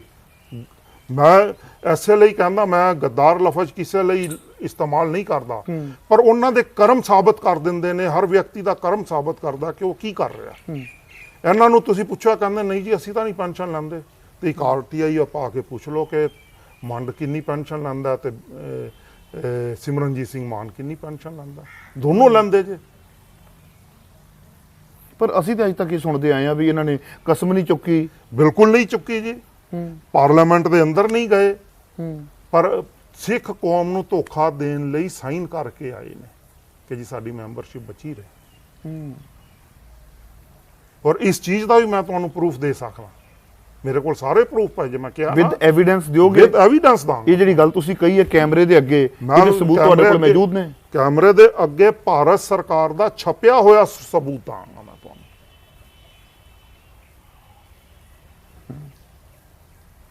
ਠੋਕ ਕੇ ਦਾਂਗਾ, ਮੈਨੂੰ ਕੀ ਉਹਦੇ ਚ ਹੈਗਾ ਜੀ। ਤੁਸੀਂ ਗੱਲ ਕਰ ਰਹੇ ਸੀ ਕਿ ਉਸ ਤੋਂ ਬਾਅਦ ਉਹ ਜਦੋਂ ਮੇਰੇ ਘਰ ਆਉਂਦਾ ਮੈਂਬਰ ਪਾਰਲੀਮੈਂਟ ਬਣਨ ਤੋਂ ਬਾਅਦ, ਮੈਂ 3 ਸਤੰਬਰ 1990 ਦੀ ਪਾਰਲੀਮੈਂਟ ਵਿੱਚ ਸਪੀਚ ਦਿੱਤੀ ਖਾਲਿਸਤਾਨ ਤੇ। ਮੈਂ ਖਾਲਿਸਤਾਨ ਨੂੰ ਡਿਫਾਈਨ ਕੀਤਾ, ਬਾਕੀ ਜਿਵੇਂ ਖਾੜਕੂ ਤੇ ਹੋਰ ਸਾਰੇ ਲੋਕ ਡਿਫਾਈਨ ਕਰ ਰਹੇ ਸੀ ਜੀ, ਮੈਂ ਉਸ ਤੋਂ ਬਿਲਕੁਲ ਸੈਪਰੇਟ ਵਿਜ਼ਨ ਵਿੱਚ ਖਾਲਿਸਤਾਨ ਨੂੰ ਡਿਫਾਈਨ ਕੀਤਾ, ਕਿਉਂਕਿ ਮੈਂ ਸਿੱਖ ਕੌਮ ਦੀ ਹੋਰ ਕਹਾਣ ਨਹੀਂ ਸੀ ਕਰਵਾਉਣਾ ਚਾਹੁੰਦਾ, ਸਿੱਖ ਕੌਮ ਨੂੰ ਮਰਵਾਉਣਾ ਨਹੀਂ ਸੀ ਚਾਹੁੰਦਾ। ਮੈਂ ਚਾਹੁੰਦਾ ਸੀ ਕਿ ਗੁਰੂ ਨਾਨਕ ਦੀ ਨਾਨਕਸ਼ਾਹੀ ਪ੍ਰਣਾਲੀ ਦਾ ਰਾਜ ਪੰਜਾਬ ਤੇ ਸਥਾਪਿਤ ਹੋ ਜਾਏ ਜੀ। ਜਿਹੜੇ ਕੰਟਰੀ 'ਚ ਵੀ ਤੁਸੀਂ ਸੰਘਰਸ਼ ਲੜਦੇ ਹੋ, ਉਸ ਕੰਟਰੀ ਦੇ ਹਮੇਸ਼ਾ ਤੁਹਾਨੂੰ ਕਾਨੂੰਨ ਕਾਇਦੇ ਤੇ ਸੰਵਿਧਾਨ ਮੰਨਣਾ ਪੈਂਦਾ ਜੀ। ਐਵੇਂ ਫਾਲਤੂ ਦੀਆਂ ਗੱਲਾਂ ਨੇ, ਕਹਿੰਦੇ ਨੇ ਜੀ ਅਸੀਂ ਸੰਵਿਧਾਨ ਨਹੀਂ ਮੰਨਦੇ, ਅਸੀਂ ਭਾਰਤ ਦਾ ਕਾਨੂੰਨ ਨਹੀਂ ਮੰਨਦੇ। ਮੰਨਦੇ ਤੇ ਸਾਰੇ ਪਏ ਜੇ। ਦੱਸੋ ਇਹਨਾਂ ਨੇ ਕਾਰ ਕਿਹੜੀ ਕਾਨੂੰਨ ਵਿੱਚ ਇਹਨਾਂ ਨੇ ਰਜਿਸਟਰਡ ਕਰਾਈ? ਮੰਡ ਨੇ ਜਾਂ ਮਾਨ ਸਾਹਿਬ ਨੇ ਜਾਂ ਬਿਮਲ ਖਾਲਸਾ ਨੇ ਜਾਂ ਦਮਦਮੀ ਟਕਸਾਲ ਨੇ ਜਾਂ ਰੋਡੇ ਨੇ ਜਾਂ ਹੋਰ ਖਾੜਕੂਆਂ ਨੇ ਕਿਹੜੇ ਸੰਵਿਧਾਨ ਦੇ ਤਹਿਤ ਪ੍ਰਾਪਰਟੀਆਂ ਇੱਥੇ ਬਣਾਈਆਂ? ਨਾ ਬਣਵਾਉਂਦੇ। ਫਿਰ ਜੇ ਸੰਵਿਧਾਨ ਹੀ ਨਹੀਂ ਮੰਨਦੇ, ਕਹਿੰਦੇ ਅਸੀਂ ਨਹੀਂ ਬਣਾਣੀ ਜੀ, ਕਰੋ ਫਿਰ ਜਿਗਰਾ, ਜਾਂ ਫਿਰ ਰਤਿੰਦਰਪਾਲ ਸਿੰਘ ਬਣੋ, ਕਹੋ ਜੀ ਮੈਂ ਖਾਲਿਸਤਾਨ ਚਾਹੁੰਦਾ। ਮੈਂ ਸਭ ਤੋਂ ਪਹਿਲਾਂ ਆਪਣਾ ਨਾਂ ਰਤਿੰਦਰਪਾਲ ਸਿੰਘ ਖਾਲਿਸਤਾਨੀ ਚੇਂਜ ਕੀਤਾ, ਸੰਵਿਧਾਨ ਦੇ ਤਹਿਤ ਕੀਤਾ, ਕਾਨੂੰਨ ਦੇ ਤਹਿਤ ਕੀਤਾ। ਤੇ ਪ੍ਰੂਫ ਜਿਹੜੇ ਬਣੇ ਨੇ ਮੇਰੇ ਸਾਰੇ ਪ੍ਰੂਫ ਰਤਿੰਦਰਪਾਲ ਸਿੰਘ ਖਾਲਿਸਤਾਨੀ ਦੇ ਨਾਂ ਤੇ ਸਾਰੇ। ਮੇਰਾ ਬੈਂਕ ਅਕਾਊਂਟ ਰਤਿੰਦਰਪਾਲ ਸਿੰਘ ਖਾਲਿਸਤਾਨੀ ਦੇ ਨਾਂ ਤੇ ਇੱਕੋ ਅਕਾਊਂਟ ਜੇ ਮੇਰਾ ਸਟੇਟ ਬੈਂਕ ਆਫ ਇੰਡੀਆ ਵਿੱਚ। ਜੇ ਕਿਸੇ ਨੂੰ ਵੀ ਡਾਊਟ ਹੈਗਾ, ਦੁਨੀਆ ਭਰ ਵਿੱਚ ਉਹਦੀਆਂ ਬ੍ਰਾਂਚਾਂ ਨੇ, ਜ਼ਿਆਦਾ ਪੈਸਾ ਖਰਚਣ ਦੀ ਤੁਹਾਨੂੰ ਲੋੜ ਨਹੀਂ ਹੈਗੀ। 500 ਰੁਪਏ ਦੀ ਇੱਕ ਸਲਿੱਪ ਕੱਟੋ ਤੇ ਕਹੋ ਜੀ ਸਾਨੂੰ ਅਕਾਊਂਟ ਨੰਬਰ ਨਹੀਂ ਜੀ ਪਤਾ ਬੰਦੇ ਦਾ, ਰਤਿੰਦਰਪਾਲ ਸਿੰਘ ਖਾਲਿਸਤਾਨੀ ਪਟਿਆਲਾ ਆਪਣਾ ਮਾਡਲ ਟਾਊਨ ਬ੍ਰਾਂਚ ਦਾ ਉਹਦਾ ਅਕਾਊਂਟ ਜੇ, ਉਹਦੇ ਅਕਾਊਂਟ 'ਚ ਪੈਸਾ ਪਾਣਾ। ਉਹ ਦੇਖੋ ਐਕਸੈਪਟ ਕਰਦੇ ਨੇ ਕਿ ਨਹੀਂ ਕਰਦੇ, ਦੇਖੋ ਨਾ ਕਰਕੇ। ਮੈਂ ਤਾਂ ਕਹਿੰਦਾ ਪਰਤਾਓ ਸਬੂਤਾਂ ਦੇ ਆਧਾਰ ਤੇ, ਹਰ ਗੱਲ ਸਬੂਤਾਂ ਦੇ ਆਧਾਰ ਤੇ ਪਰਤਾਓ। ਇਹ ਜਬਲੀਆਂ ਮਾਰਨੀਆਂ ਬੰਦ ਕਰੋ। ਕੌਮ ਨੂੰ ਬੜਾ ਜਬਲ ਮਾਰ ਕੇ ਅਸੀਂ। ਹੋਰ ਇਸ ਵਕਤ ਆਪਣੇ ਪੂਰੇ ਪੰਜਾਬ ਦੇ ਵਿੱਚ ਕਿਹੜਾ ਐਸਾ ਲੀਡਰ ਹੈ ਜਿਹਦੇ ਡਾਕੂਮੈਂਟ ਖਾਲਿਸਤਾਨੀ ਦੇ ਨਾਮ ਤੇ ਬਣੇ ਨੇ? ਹੋਰ ਕਿਸੇ ਦੇ ਨਹੀਂ ਜੀ ਬਣੇ, ਮੇਰੇ ਜ਼ਿਲ੍ਹਾ ਪ੍ਰਧਾਨਾਂ ਦੇ ਬਣੇ। ਸ਼੍ਰੋਮਣੀ ਅਕਾਲੀ ਦਲ ਖਾਲਿਸਤਾਨੀ ਦੇ ਜਿੰਨੇ ਜ਼ਿਲ੍ਹਾ ਪ੍ਰਧਾਨ ਨੇ, ਸਾਰਿਆਂ ਦੇ ਮੇਰੇ ਤੋਂ ਪਹਿਲਾਂ ਮੈਂ ਬਣਵਾਏ। ਮੇਰੇ ਸਬੂਤ ਦੇ ਕੇ ਮੇਰੇ ਸਾਰੇ ਜ਼ਿਲ੍ਹਾ ਪ੍ਰਧਾਨਾਂ ਨੇ ਆਪਣੇ ਡਾਕੂਮੈਂਟ ਨੇਮ ਆਫ ਚੇਂਜ ਕਰਾਇਆ ਆਪੋ ਆਪਣੇ ਨਾਂ ਤੇ। ਜਿਹੜੇ ਅਸੀਂ 2012 ਵਿੱਚ ਉਮੀਦਵਾਰ ਖੜੇ ਕੀਤੇ ਪੰਜਾਬ ਵਿਧਾਨ ਸਭਾ ਦੀਆਂ ਚੋਣਾਂ ਵਿੱਚ, ਤੁਸੀਂ ਸਾਨੂੰ ਵੋਟ ਦਿਓ, ਅਸੀਂ ਤੁਹਾਨੂੰ ਖਾਲਿਸਤਾਨ ਦੇਵਾਂਗੇ ਪੰਜਾਬ ਵਿਧਾਨ ਸਭਾ ਦੇ ਜ਼ਰੀਏ। ਉਹ ਜਿੰਨੇ ਸਾਡੇ 5 ਨੁਮਾਇੰਦੇ ਖੜੇ ਹੋਏ, 5 ਦੇ ਪਹਿਲਾਂ ਸਬੂਤ, ਕਿਉਂਕਿ ਪਹਿਲਾਂ ਜ਼ਿੰਦਗੀ 'ਚ ਜੀਓ, ਉਹਨਾਂ ਦੇ 5 ਦੇ ਪਹਿਲਾਂ ਸਬੂਤ ਖਾਲਿਸਤਾਨੀ ਨਾਂ ਤੇ ਚੇਂਜ ਕਰਾਏ। ਠੀਕ ਹੈ। ਫਿਰ ਉਹਨਾਂ ਤੋਂ ਪੇਪਰ ਫਾਈਲ ਕਰਾਏ। ਫਿਰ ਜਦੋਂ ਤੁਸੀਂ ਮੈਂਬਰ ਪਾਰਲੀਮੈਂਟ ਬਣੇ, ਉਸ ਤੋਂ ਬਾਅਦ ਕ੍ਰਿਸ਼ਨਾ ਬਲੋਇਤਰ ਤੁਹਾਡੇ ਘਰ ਦਿੱਲੀ ਆਇਆ? ਮੇਰੀ ਉਹ ਸਪੀਚ ਵਾਪਸ ਕਰਾਉਣ ਲਈ ਆਇਆ, ਕਿਉਂਕਿ ਮੇਰੀ 3600 ਡਾਕੂਮੈਂਟ ਦੇ ਆਧਾਰ ਤੇ ਸਪੀਚ ਸੀ। ਮੈਂ ਭਾਰਤ ਸਰਕਾਰ ਨੂੰ ਪਹਿਲਾ ਲੀਡਰ ਸੀ। ਸਿਮਰਨਜੀਤ ਸਿੰਘ ਮਾਨ ਕਹਿੰਦਾ ਸੀ ਕਿ ਮੇਰੇ ਨਾਲ ਗੱਲ ਕਰੋ, ਰੋਡੇ ਕਹਿੰਦਾ ਸੀ ਮੈਨੂੰ ਮੁੱਖ ਮੰਤਰੀ ਬਣਾਓ, ਭਾਈ ਮਨਜੀਤ ਸਿੰਘ ਕਹਿੰਦਾ ਸੀ ਮੈਨੂੰ ਮੁੱਖ ਮੰਤਰੀ ਬਣਾਓ, ਉਧਰ ਸੰਧੂ ਕਹਿੰਦਾ ਸੀ ਮੈਨੂੰ ਮੁੱਖ ਮੰਤਰੀ ਬਣਾਓ। ਤਾਂ ਮੁੱਖ ਮੰਤਰੀਆਂ ਦੇ ਦਾਅਵੇਦਾਰ ਬੜੇ ਸੀ ਜੀ। ਠੀਕ ਹੈ ਜੀ। ਭਾਰਤ ਸਰਕਾਰ ਦੁਵਿਧਾ ਹੀ ਸੀ ਬਈ ਗੱਲ ਕਿਹਦੇ ਨਾਲ ਕਰੀਏ। ਮੈਂ ਪਾਰਲੀਮੈਂਟ 'ਚ ਜਾ ਕੇ ਸਪਸ਼ਟ ਸਟੈਂਡ ਲਿਆ ਜੀ। ਮੈਂ ਕਿਹਾ ਇਹਨਾਂ ਕਿਸੇ ਦੀ ਕੋਈ ਬੁੱਕਤ ਨਹੀਂ ਹੈਗੀ। ਜਿਹੜੇ ਫੀਲਡ ਵਿੱਚ ਸੰਘਰਸ਼ ਕਰ ਰਹੇ ਨੇ ਖਾੜਕੂ, ਉਹਨਾਂ ਦੀ ਲੀਡਰਸ਼ਿਪ ਨਾਲ ਤੁਸੀਂ ਗੱਲਬਾਤ ਕਰੋ, ਉਹਨਾਂ ਦੀ ਲੀਡਰਸ਼ਿਪ ਨੂੰ ਤੁਸੀਂ ਇੱਕ ਪੈਸੇਜ ਦਿਓ ਗੱਲਬਾਤ ਕਰਨ ਲਈ, ਜਿਹਦੇ ਵਿੱਚ ਉਹਨਾਂ ਨੂੰ ਗਰੰਟੀ ਹੋਏ ਕਿ ਗ੍ਰਿਫਤਾਰ ਨਹੀਂ ਕੀਤਾ ਜਾਏਗਾ। ਉਹਨਾਂ ਦੀ ਲੀਡਰਸ਼ਿਪ ਨਾਲ ਤੁਸੀਂ ਗੱਲਬਾਤ ਕਰੋ। ਜਦ ਤੱਕ ਉਹਨਾਂ ਦੀ ਲੀਡਰਸ਼ਿਪ ਨਾਲ ਤੁਸੀਂ ਗੱਲ ਨਹੀਂ ਕਰਦੇ, ਉਦੋਂ ਤੱਕ ਪੰਜਾਬ ਸਮੱਸਿਆ ਦਾ ਕੋਈ ਹੱਲ ਨਹੀਂ ਹੋ ਸਕਦਾ। ਮੈਂ ਇਹ ਸਟੈਂਡ ਲਿਆ ਸੀ। ਠੀਕ ਹੈ। ਮੈਂ ਨਹੀਂ ਕਿਹਾ ਮੇਰੇ ਨਾਲ ਗੱਲ ਕਰੋ, ਮੈਂ ਕਿਸੇ ਨਾਲ ਨਹੀਂ ਕਿਹਾ। ਮੈਂ ਕਿਹਾ ਜੀ ਮੇਰੀ ਉਸ ਸਪੀਚ ਵਿੱਚ ਲਿਖਿਆ ਕਿ ਹਤਿੰਦਰਪਾਲ ਸਿੰਘ ਸਿਰਫ ਪੰਜਾਬ ਦੇ ਔਰ ਦੁਨੀਆ ਭਰ ਦੇ ਖਾਲਿਸਤਾਨੀ ਸਿੱਖਾਂ ਦਾ ਪ੍ਰਤੀਨਿਧ ਜੇ, ਆਗੂ ਨਹੀਂ ਹੈ। ਬਤੌਰ ਉਹਨਾਂ ਦੇ ਪ੍ਰਤੀਨਿਧ ਮੈਂ ਕਹਿ ਰਿਹਾ ਕਿ ਆਗੂ ਉਹ ਨੇ। ਉਹਨਾਂ ਦੀ ਲੀਡਰਸ਼ਿਪ ਨਾਲ ਬੈਠੋ ਤੇ ਉਹਨਾਂ ਨਾਲ ਗੱਲ ਕਰੋ ਤੇ ਪੰਜਾਬ ਵਿਧਾਨ ਸਭਾ ਦੀ ਲੀਡਰਸ਼ਿਪ ਉਹਨਾਂ ਦੇ ਹਵਾਲੇ ਕਰੋ, ਤਾਂ ਪੰਜਾਬ ਵਿੱਚ ਕੁਝ ਹੋਏਗਾ, ਜੇ ਨਹੀਂ ਤਾਂ ਨਹੀਂ ਹੋਏਗਾ ਜੀ। ਮੈਂ ਓਪਨਲੀ ਕਿਹਾ। ਇਹ ਚੀਜ਼ ਮਾਨ ਨੂੰ ਵੀ ਰਗੜੀ, ਇਹ ਚੀਜ਼ ਦਾ ਟਕਸਾਲ ਨੂੰ ਵੀ ਅਖਰੀ। ਕਿਉਂ? ਕਿਉਂਕਿ ਉਹਨਾਂ ਦੀ ਲੀਡ ਪਹਿਲਾਂ ਸਰਕਾਰ ਉਹਨਾਂ ਨਾਲ ਗੱਲ ਕਰ ਰਹੀ ਸੀ। ਕ੍ਰਿਸ਼ਨ ਮਲੋਏ ਤਾਰਾ ਸਪਸ਼ਟ ਲਿਖ ਰਿਹਾ ਕਿ ਮਾਨ ਦੇ ਬੰਦੇ ਪੈਸਿਆਂ ਦੇ ਗਰੀਡੀ ਨੇ, ਚੌਧਰ ਦੇ ਗਰੀਡੀ ਨੇ। ਲਿਖ ਰਿਹਾ ਕਿਤਾਬ ਵਿੱਚ, ਅੱਛਾ, ਸਪਸ਼ਟ ਲਿਖ ਰਿਹਾ। ਤੇ ਅਸੀਂ ਇਹਨਾਂ ਨੂੰ ਪੰਡਾਂ ਪੈਸਿਆਂ ਦੀਆਂ ਦਿੱਤੀਆਂ। ਮਲੋਈ ਕ੍ਰਿਸ਼ਨਾ ਧਰ ਤੇ ਇਹ ਫਿਰ ਇਹ ਪੂਰੀ ਪਾਰਟੀ ਨੇ ਉੱਤੇ ਉਹਨਾਂ ਦੇ ਉੱਪਰ ਮਲੋਈ ਕ੍ਰਿਸ਼ਨਾ ਧਰ ਦੇ ਉੱਤੇ ਮਾਨਹਾਨੀ ਦਾ ਦਾਵਾ ਕਿਉਂ ਨਹੀਂ ਠੋਕਿਆ? ਕਿਉਂਕਿ ਕਾਣੇ ਨੇ ਕਿਵੇਂ ਠੋਕ ਸਕਦੇ ਨੇ? ਜਿਵੇਂ ਮੈਂ ਤੁਹਾਨੂੰ ਸੱਚ ਦੱਸ ਰਿਹਾ, ਇਹ ਤੁਹਾਨੂੰ ਸੱਚ ਦੱਸ ਹੀ ਨਹੀਂ ਸਕਦੇ। ਇਹ ਤਾਂ ਇਸ ਕਿਤਾਬ ਦੇ ਇੱਕ ਪੰਨੇ ਨੂੰ ਨਹੀਂ ਪੜ੍ਹ ਸਕਦੇ ਤੁਹਾਡੇ ਸਾਹਮਣੇ ਕੈਮਰੇ 'ਚ ਬੈਠ ਕੇ। ਮੈਂ ਠੋਕ ਕੇ ਕਹਿੰਦਾ ਤੁਹਾਨੂੰ, ਕਿਉਂਕਿ ਕਾਣੇ ਨੇ ਹਰ ਚੀਜ਼ ਦਾ ਸਬੂਤ ਆ ਉਹਨਾਂ ਕੋਲ।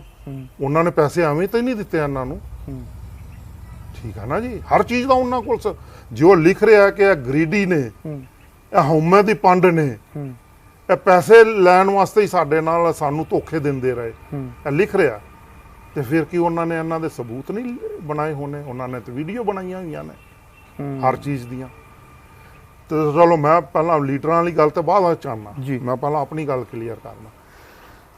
ਕ੍ਰਿਸ਼ਨ ਮਲੋਏ ਧਰ ਮੇਰੇ ਕੋਲ ਪਹਿਲੀ ਵਾਰੀ ਆਇਆ, ਕਹਿੰਦਾ ਜੀ ਕਿ ਅਸੀਂ ਚਾਹੁੰਦੇ ਹਾਂ ਤੁਸੀਂ ਇਹ ਸਟੈਂਡ ਲਿਆ। ਮੈਂ ਕਿਹਾ ਜੀ ਬਿਲਕੁਲ ਲਿਆ। ਕਹਿੰਦਾ ਸਰਕਾਰ ਨੇ ਮੇਰੀ ਡਿਊਟੀ ਲਾਈ ਹੈ, ਮੈਂ ਪੰਜਾਬ ਡੈਕਸ ਤੋਂ ਆ। ਉਹਨੇ ਆਪਣਾ ਆਈ ਕਾਰਡ ਦਿਖਾਇਆ। ਮੈਂ ਬੰਦਾ, ਸਰਕਾਰ ਨੇ ਮੇਰੀ ਡਿਊਟੀ ਲਾਈ ਹੈ। ਮੈਂ ਕਿਹਾ ਪਹਿਲਾਂ ਹੋਮ ਮਿਨਿਸਟਰ ਤੋਂ ਫੋਨ ਕਰਾ ਕਿ ਤੇਰੀ ਡਿਊਟੀ ਲੱਗੀ ਹੈ। ਮੁਫਤੀ ਮੁਹੰਮਦ ਸਈਦ ਜੀ ਨੇ ਫੋਨ ਕੀਤਾ ਮੈਨੂੰ, ਕਹਿੰਦੇ ਹਾਂ ਜੀ ਅਸੀਂ ਡਿਊਟੀ ਲਾਈ ਹੈ, ਤੁਸੀਂ ਇਹ ਸਟੈਂਡ ਲਿਆ ਤੇ ਜੇ ਇਸ ਵਿੱਚ ਤੁਸੀਂ ਸ਼ਾਂਤੀ ਪ੍ਰਕਿਰਿਆ ਹੀ ਸਾਡੀ ਕੋਈ ਹੈਲਪ ਕਰ ਸਕਦੇ ਹੋ ਤੇ ਕਰੋ, ਠੀਕ ਆ ਨਾ ਜੀ। ਮੈਂ ਕਿਹਾ ਜੀ ਓਕੇ, ਪਰ ਮੈਂ ਕਿਹਾ ਤੁਸੀਂ ਜਸੂਸ ਦੀ ਕਿਉਂ ਡਿਊਟੀ ਲਾਈ ਹੈ? ਕਹਿੰਦੇ ਜੀ ਸਿਸਟਮ ਇੰਝ ਹੀ ਚੱਲਦਾ, ਕਿਉਂਕਿ ਸਾਰਿਆਂ ਦੇ ਸੰਪਰਕ ਵਿੱਚ ਹੀ ਬੰਦੇ ਨੇ। ਮੈਨੂੰ ਮੁਫਤੀ ਮੁਹੰਮਦ ਸਈਦ ਨੇ ਸਾਰਿਆਂ ਦੇ ਨਾਮ, ਮੈਂ ਕਿਹਾ ਸਾਰੇ ਕਿਹੜੇ ਜੀ? ਉਹਨੇ ਸਾਰਿਆਂ ਦੇ ਹੀ ਨਾਂ ਗਿਣਾਤੇ। ਤੇ ਤੁਸੀਂ ਵੀ ਗਿਣਾ ਦਿਓ ਸਾਡੇ ਨਾਮ। ਠੀਕ ਆ ਜੀ।